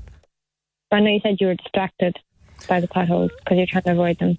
Anyway, I'm always distracted by the possibility of potholes, but because I was driving down an area that I didn't normally drive down. That's why I was confused by the bus lane, because I'd never seen it before, and it wasn't particularly well signposted, not to my eyes, and that's how I drove about sort of 10 foot down one before doing a U-E, which is also probably illegal, and then getting out of there as quickly as possible. Well, I hope you don't get a ticket. Well, I hope I don't get a ticket. So do I. I got hit by a cabbie today in my car. Oh, yeah. Yeah. Do you ever feel like when the weather gets a little bit better that people drive just much less safe and they just kind of, I don't know, I feel like people do really stupid things when the weather gets good? No, honestly. Have you ever noticed? Yeah. No, I hadn't really noticed that driving gets worse when the weather gets better. I think it does. Okay. But yeah, the driver just pulled out in front of me today. Now, was this a minicab or a black cab? No, black cab. A black cab? Ooh. Yeah, big one. Yeah. And slow-moving traffic going about 5 miles an hour. And all of a sudden, just the cab driver just pulled out. Just pulled into you? Yeah, and then he just drove off. What? That's right. Yeah, well, there was so much, he stopped for a second, but there was nowhere to pull in because it was a really busy road. And, he pulled in and then he pointed down the side road as if, I thought I was going to get insurance details or whatever. Yeah. And then all of a sudden he was gone. Oh, yeah. That's not very good. Did you get a license plate? I did, but I don't know if I'll do anything with it. But it did scratch my car. It wasn't bad, but it was just... Well, it's just annoying, isn't it? It's very annoying, yeah. Very. But I got a dash cam then today because I don't want that to happen again. A bit too late. I know. But look, you live and learn. Oh, I definitely thought you were going to say something else, but that's it. Well, no, I was going to say something else, but not driving. I was going to say, do you know the Labour MP, James Murray? No. Well, he was speaking on a show during the week, and his voice sounds. I'm just curious as to see if other people think similarly. His voice sounds exactly like Rishi Sunak. When I heard him speaking, I thought it was Rishi Sunak for a minute until I heard what he was saying. And yeah, I was just curious if anybody else thinks that he sounds really like him. I'd be very curious to hear if anyone else thought that. Well, if that is the case, then he needs to get diction lessons straight away, if not sooner. I mean, just do anything to avoid sounding like Rishi Sunak, because that sort of nasal whine is just so irritating. Will you listen and see and then say whether you do or not? I most certainly will do nothing of the sort, Aisling. But I do... No, and furthermore... No. No, and it doesn't matter how many times you say please. And it doesn't even matter if you say please, like that. Or oh, Nick. It makes absolutely no difference to me whatsoever. It's no. No. Yes? No. Yes. No. But anyway, thanks for the request there, Ashley. It's not a request show. This email says, so, Keir Starmer indicates his approval of nuclear weapons without even a nod to disarmament, and the country doesn't bat an eyelid. What is wrong with everyone? If human beings weren't a waste of skin, we'd be shooting these damn things into the sun. Instead, we're proud of them. Yeah, we're giving it the big I am. No politician wants to say we should get rid of our nuclear weapons, because there goes any vestige of evidence that we are still a big player in the world. But we ain't. And a part of the problem with this country is that we just cannot get used to that. We're still... a lot of people are still living in the era of when the map was pink. And that's just not us anymore. We're just not that important anymore. We're a relatively unimportant island off the coast of Europe. And we insisted on being that. We used to be a big player. We could have been someone. And then we decided to leave our biggest market, our biggest trading partner. And how's that going for everybody? Oh, fabulous. Yeah, and it's about to get worse. Food is about to become even more expensive, if you can believe that, because of the checks that we insisted on. And the people that are complaining about them are the ones that voted for it. My view. Exactly. Like him. And Lord Frost. All those people. Chumps. We're being run by chumps. Charlotte says, we export things we need, like doctors and energy. And on that same subject, Heather says, we seem to be exporting doctors and nurses, which is true. Yeah, we train them up and then treat them so badly that they decide that they want to leave the country. Which doesn't sound like very joined-up thinking to me. Yeah, have I done a break? You've... This is where every AP falls down, don't they? Have you done a break? I don't... You know what, I'm going to listen back and I'll let you know. Are you kidding? That's going to take ages. It'll take 20 seconds. 20 seconds. OK, 20 seconds. I'll wait his approval, yes or no. He's going to wave his hands in the air like he just don't care as soon as he finds out one way or the other. Because if I haven't, I should take it straight away, if not sooner, if not like 5 minutes ago. But I just got distracted talking about the issues. That's got to be 20 seconds already. You're still listening. Look of great confusion on his face. And the word is? We have taken a break. We have taken a break. We have taken a break. Ah! There you are, you see? Just as I suspected. I'm right on time. Let's have, let me see now. Who's been waiting the longest? It looks like Stanwell. Hello, Michael. Hello, Nick. How are you? Good, thanks. Yeah, good. In regard to Angela Rayner, it doesn't matter how small the amount that if she has defrauded the taxpayer out of, and how large the Conservatives have ripped us off. Mm-hmm. We need to get a system in place where everybody is accountable for fraud. Regardless of what party they're in, Nick, Carol Vorderman, she's got a space on Twitter, and she put up about Michelle Mone one time, and how disgusting it is that she's getting away with this.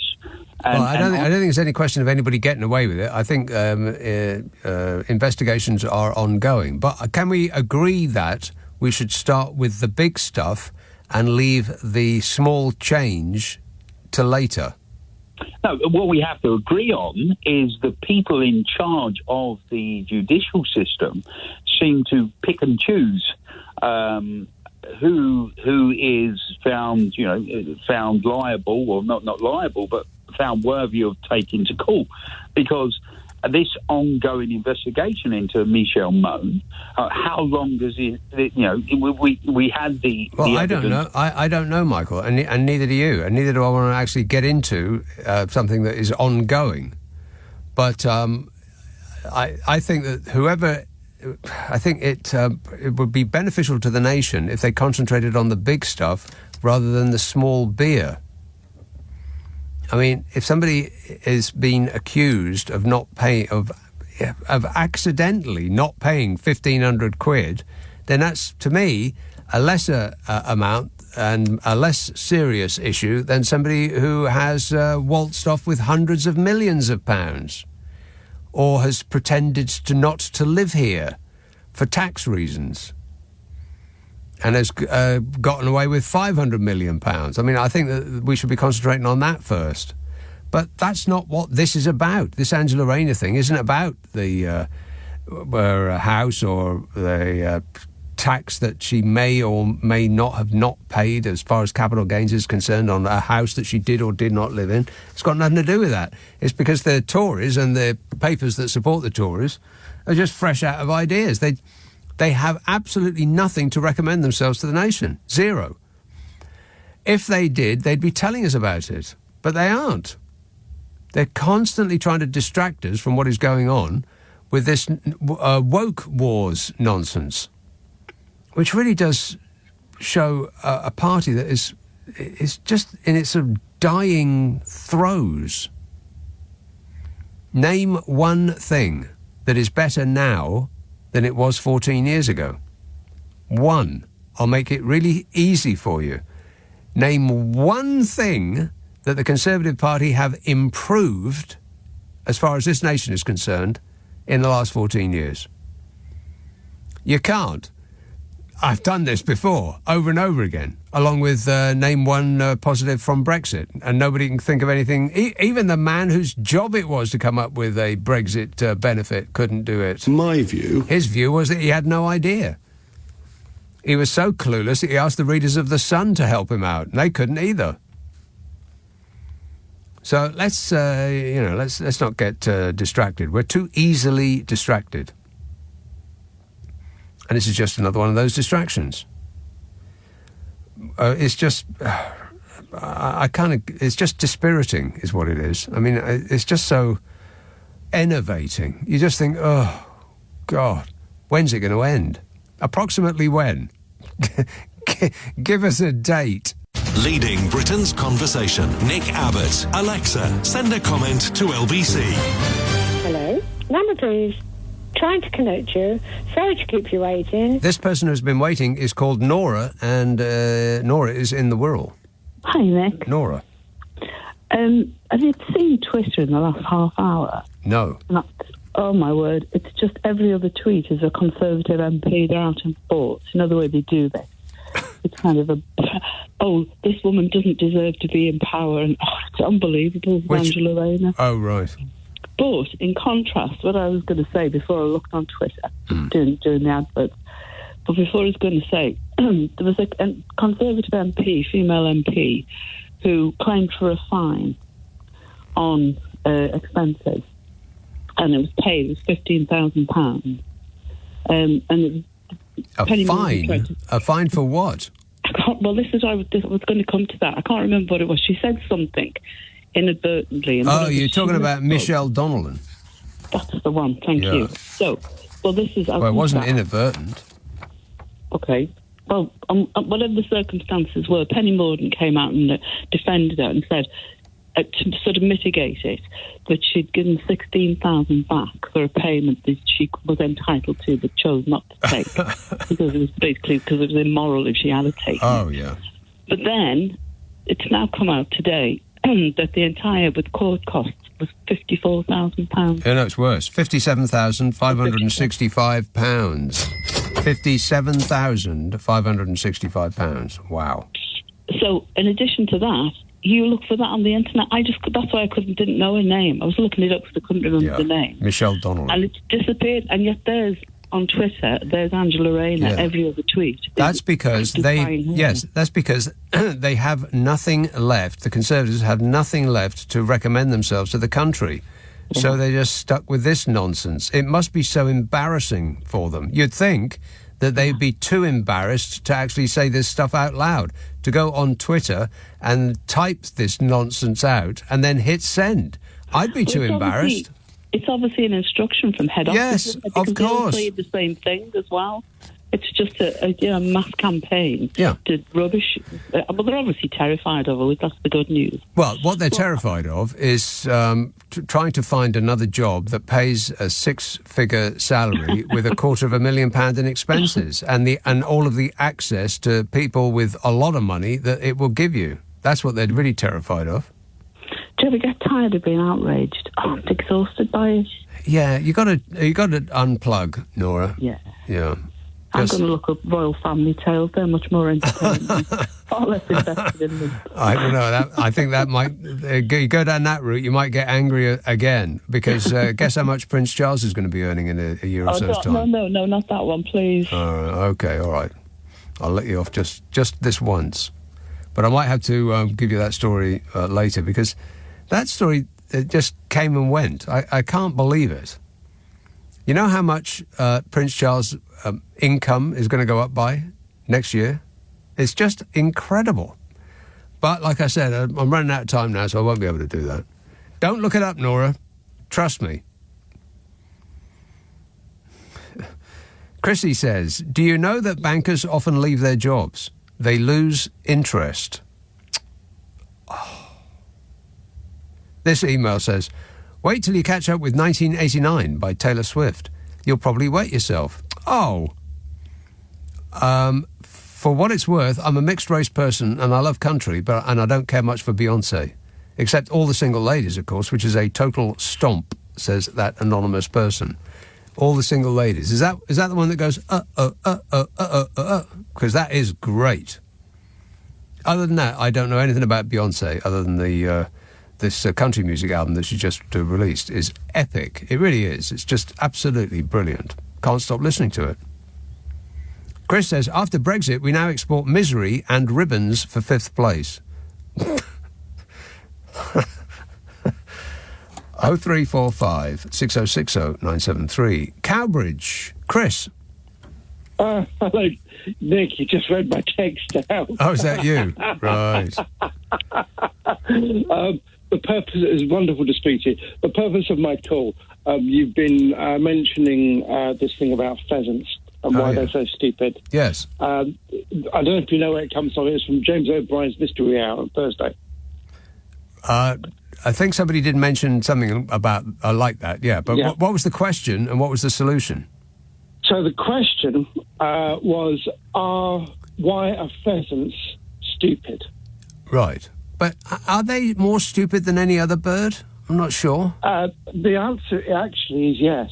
Oh. But there's actually a very good reason. Go on. They don't have any life experience. They don't have any life experience? I will explain. This is the answer, and you'll need to give what my qualifications are. My qualifications is I listened to James O'Brien's answer on Mystery Hour. The answer is the guy who actually gave the answer was actually a beater who goes to shoots.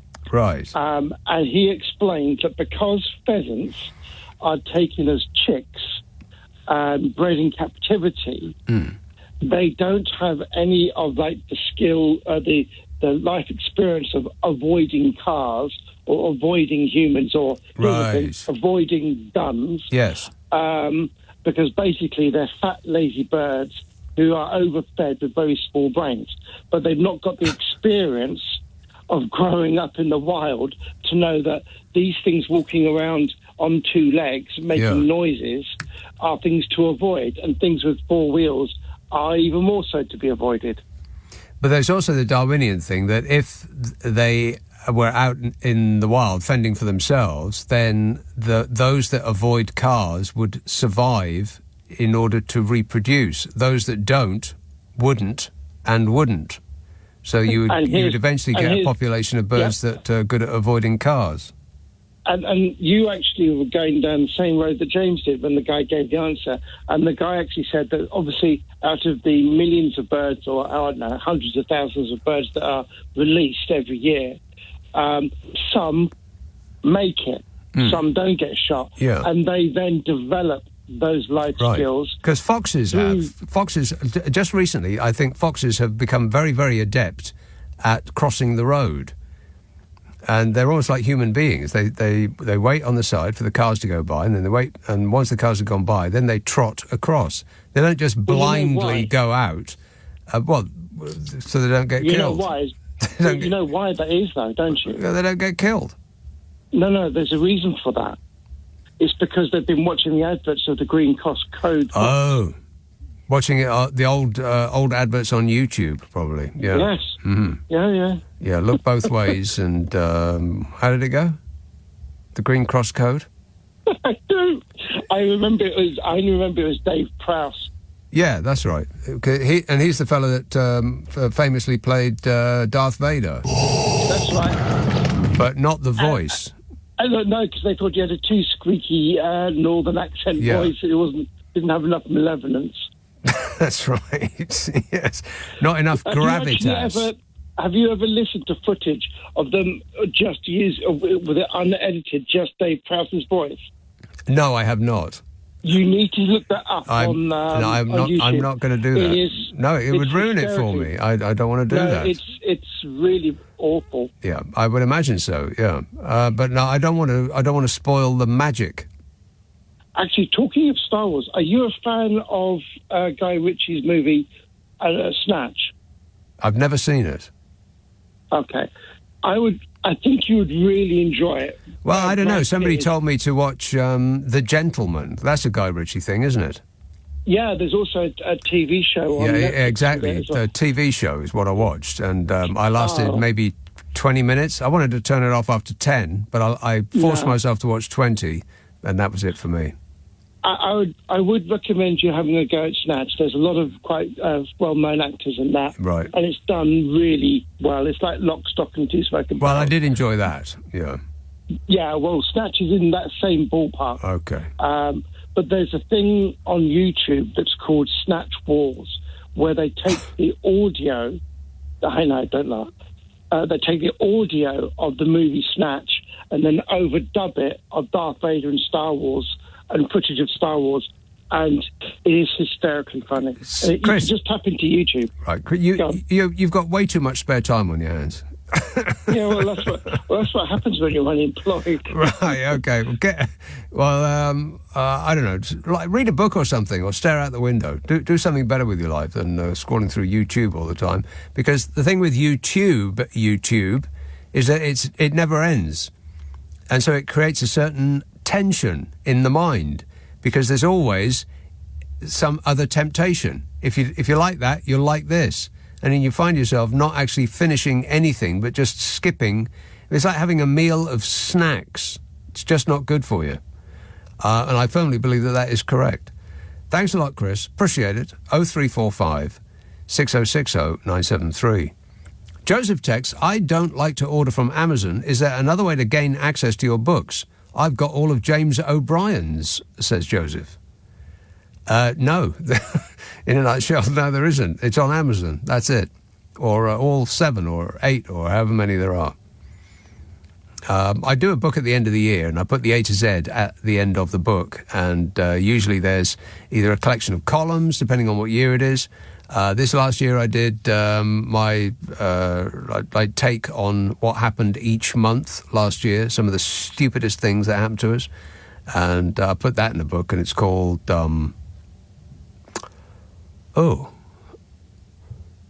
I have no idea. What did I call it? I can't remember. It's the pinned tweet at the top of my Twitter feed. So whatever that's called. God, I wrote it and I can't remember what it's called. This is LBC with Nick Abbott. Call 0345 6060 973. Tweet at LBC. Text 84850. We are running late. Angel texts, in the opening topic regarding the temperature today, you converted it, but you said 70 and 70 equals 150, plus 32 equals 182. I think I said 192. But it's 70 plus 70 equals 140, plus 32, so it was 172, not 182, but keep up the good work, says Angel. Yeah, it was okay, all right, well, let's not split hairs. So it was 172 degrees centigrade. Let's just agree on that. Huddersfield. David. Nick, I've just heard a trailer for Clive Bull, and he'd be on this story, and I'm a bit disappointed in you, really. The reason that they're so keen to turn on poor besieged Angela Rayner is because she did for Boris with her legs, didn't she? So she's distracted poor Boris, who was doing his best, if you remember. I must have heard that about a million times. Leave him alone, he's doing his best, yeah. Exactly. So, but she didn't, did she? She took her legs to work every day, distracted him, and made him become incompetent. Yes, she turned him into a great big greedy nincompoop. The great big greedy nincompoop. How could she? But that's not the only terrible story in the press this week about politics. The Reform Party, your favourite party, because I know you're impressed with their efforts. Yes. They sacked a member, didn't they, this week, or last week, due to inactivity. Tommy Hawkwell or something like that. Sadly, he had passed away, but they were so fit for governance, like other parties that seem to be impressing us at the moment. Yeah. They weren't aware that he'd passed away, which condolences to him and his family, by the way. So they sacked him. They sacked him for inactivity? Yep. Right. Being as how he was not alive anymore.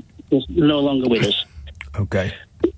So it's a sad state of affairs, isn't it, with the political situation? It's a sad, sad situation, and it's getting more and more absurd. Sing! No? I don't know the words, but I do know this. Just remember this, Boris was doing his best, and Angela sabotaged him. So they've got to get revenge. By the way, I was born in a council house. What's wrong with council houses? There's nothing wrong with council houses. Who said there's anything wrong with council houses?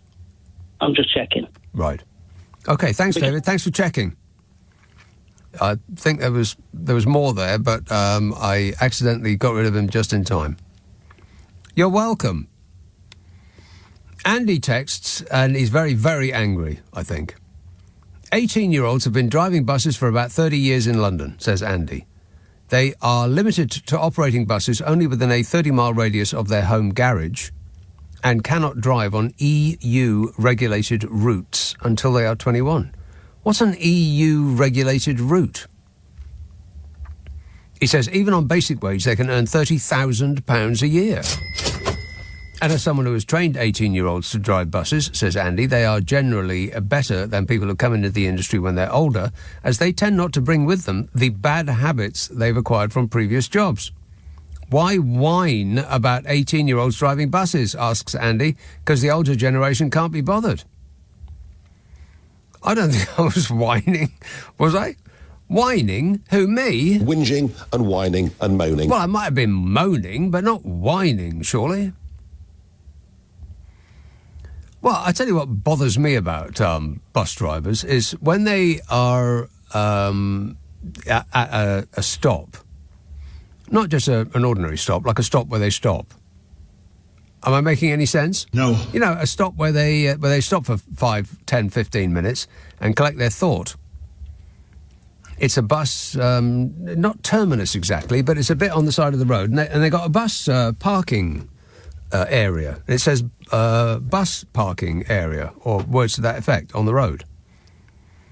And do they restrict themselves to the bus parking area? Negative. No, they do not.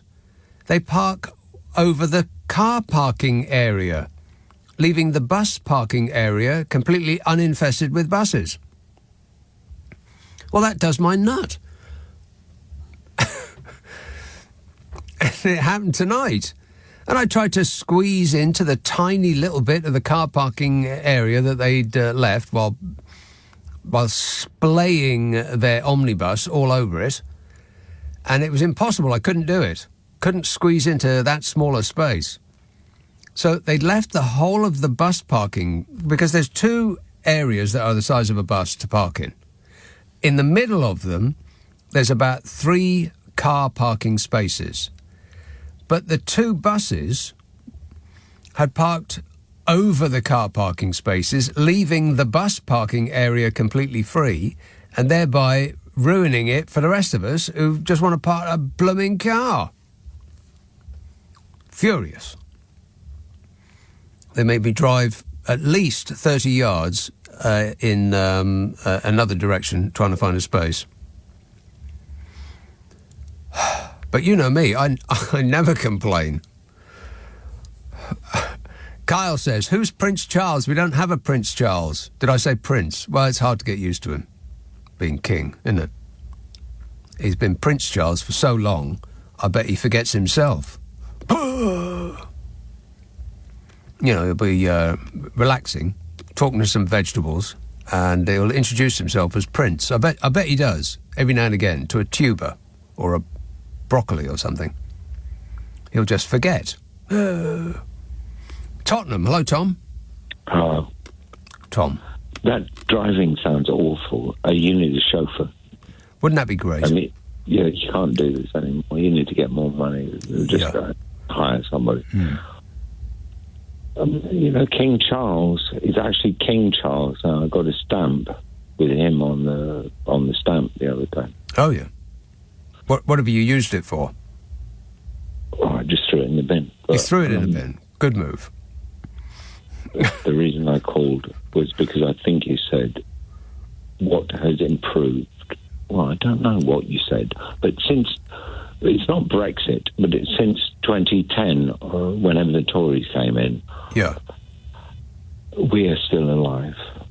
That's why. Is that an improvement? Well, it's a maintainment. Right, but not an improvement, though. I'm looking for improvement. I mean, we're still alive is not something to for the government to recommend itself to the public, because we would assume that we'll still be alive, that our government isn't going to actually kill us all. We'd have to assume that is true. I mean, yeah, but Labour would be worse. Oh, well, we'd all be dead if it had been 14 years of a Labour government. They had no doubt about it. Yeah, absolutely. Any fool know that. I am going to vote Labour when they come in, but it will be useless because I live in a completely solid Labour district. So, well, then it won't be useless. You'll just be underlining everybody else's vote. I will actually go and vote anyway. Are you going to remember your photo ID? I bet you don't. Well, I've got to put... As a matter of fact, when are they going to do this? Actually, that is a point. My passport and driving licence run out in December, November, something. I have to redo them. Yeah, I think if you want to go anywhere within the next 10 years, you're going to have to renew your passport straight away, if not sooner. I'm in Tottenham. I go as far as Hackney, although I might go to Lewisham one of these days. All right, I know. Well, I haven't existed. You might need it for Lewisham. If you go south of the river, then you'll almost certainly need a photo ID of some sort.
No, I've just turned 60. I've got 60 years old.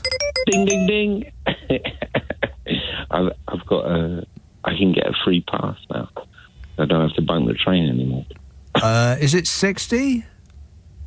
Well, that's what they tell me. Right. Why? Then why they're probably. Do I get? Why do you? Because you've lived so long, Tom. You've made an effort to do your bit to get out there and do the right thing, and having lived that long, you get a bonus, a free bus ride. I did nothing. All I did was tweet, tweet, tweet. I just toot, toot, toot. I just sing a song. That's it. All right. Well, don't sing a song, but I would apply for your bus pass immediately, because that is just you losing money there. I mean, you might as well take up what small benefits there are for getting as old as you have, and make sure you take it with you when you vote, assuming that is one of the things that they're accepting. As it's an old person's card, then almost certainly they will.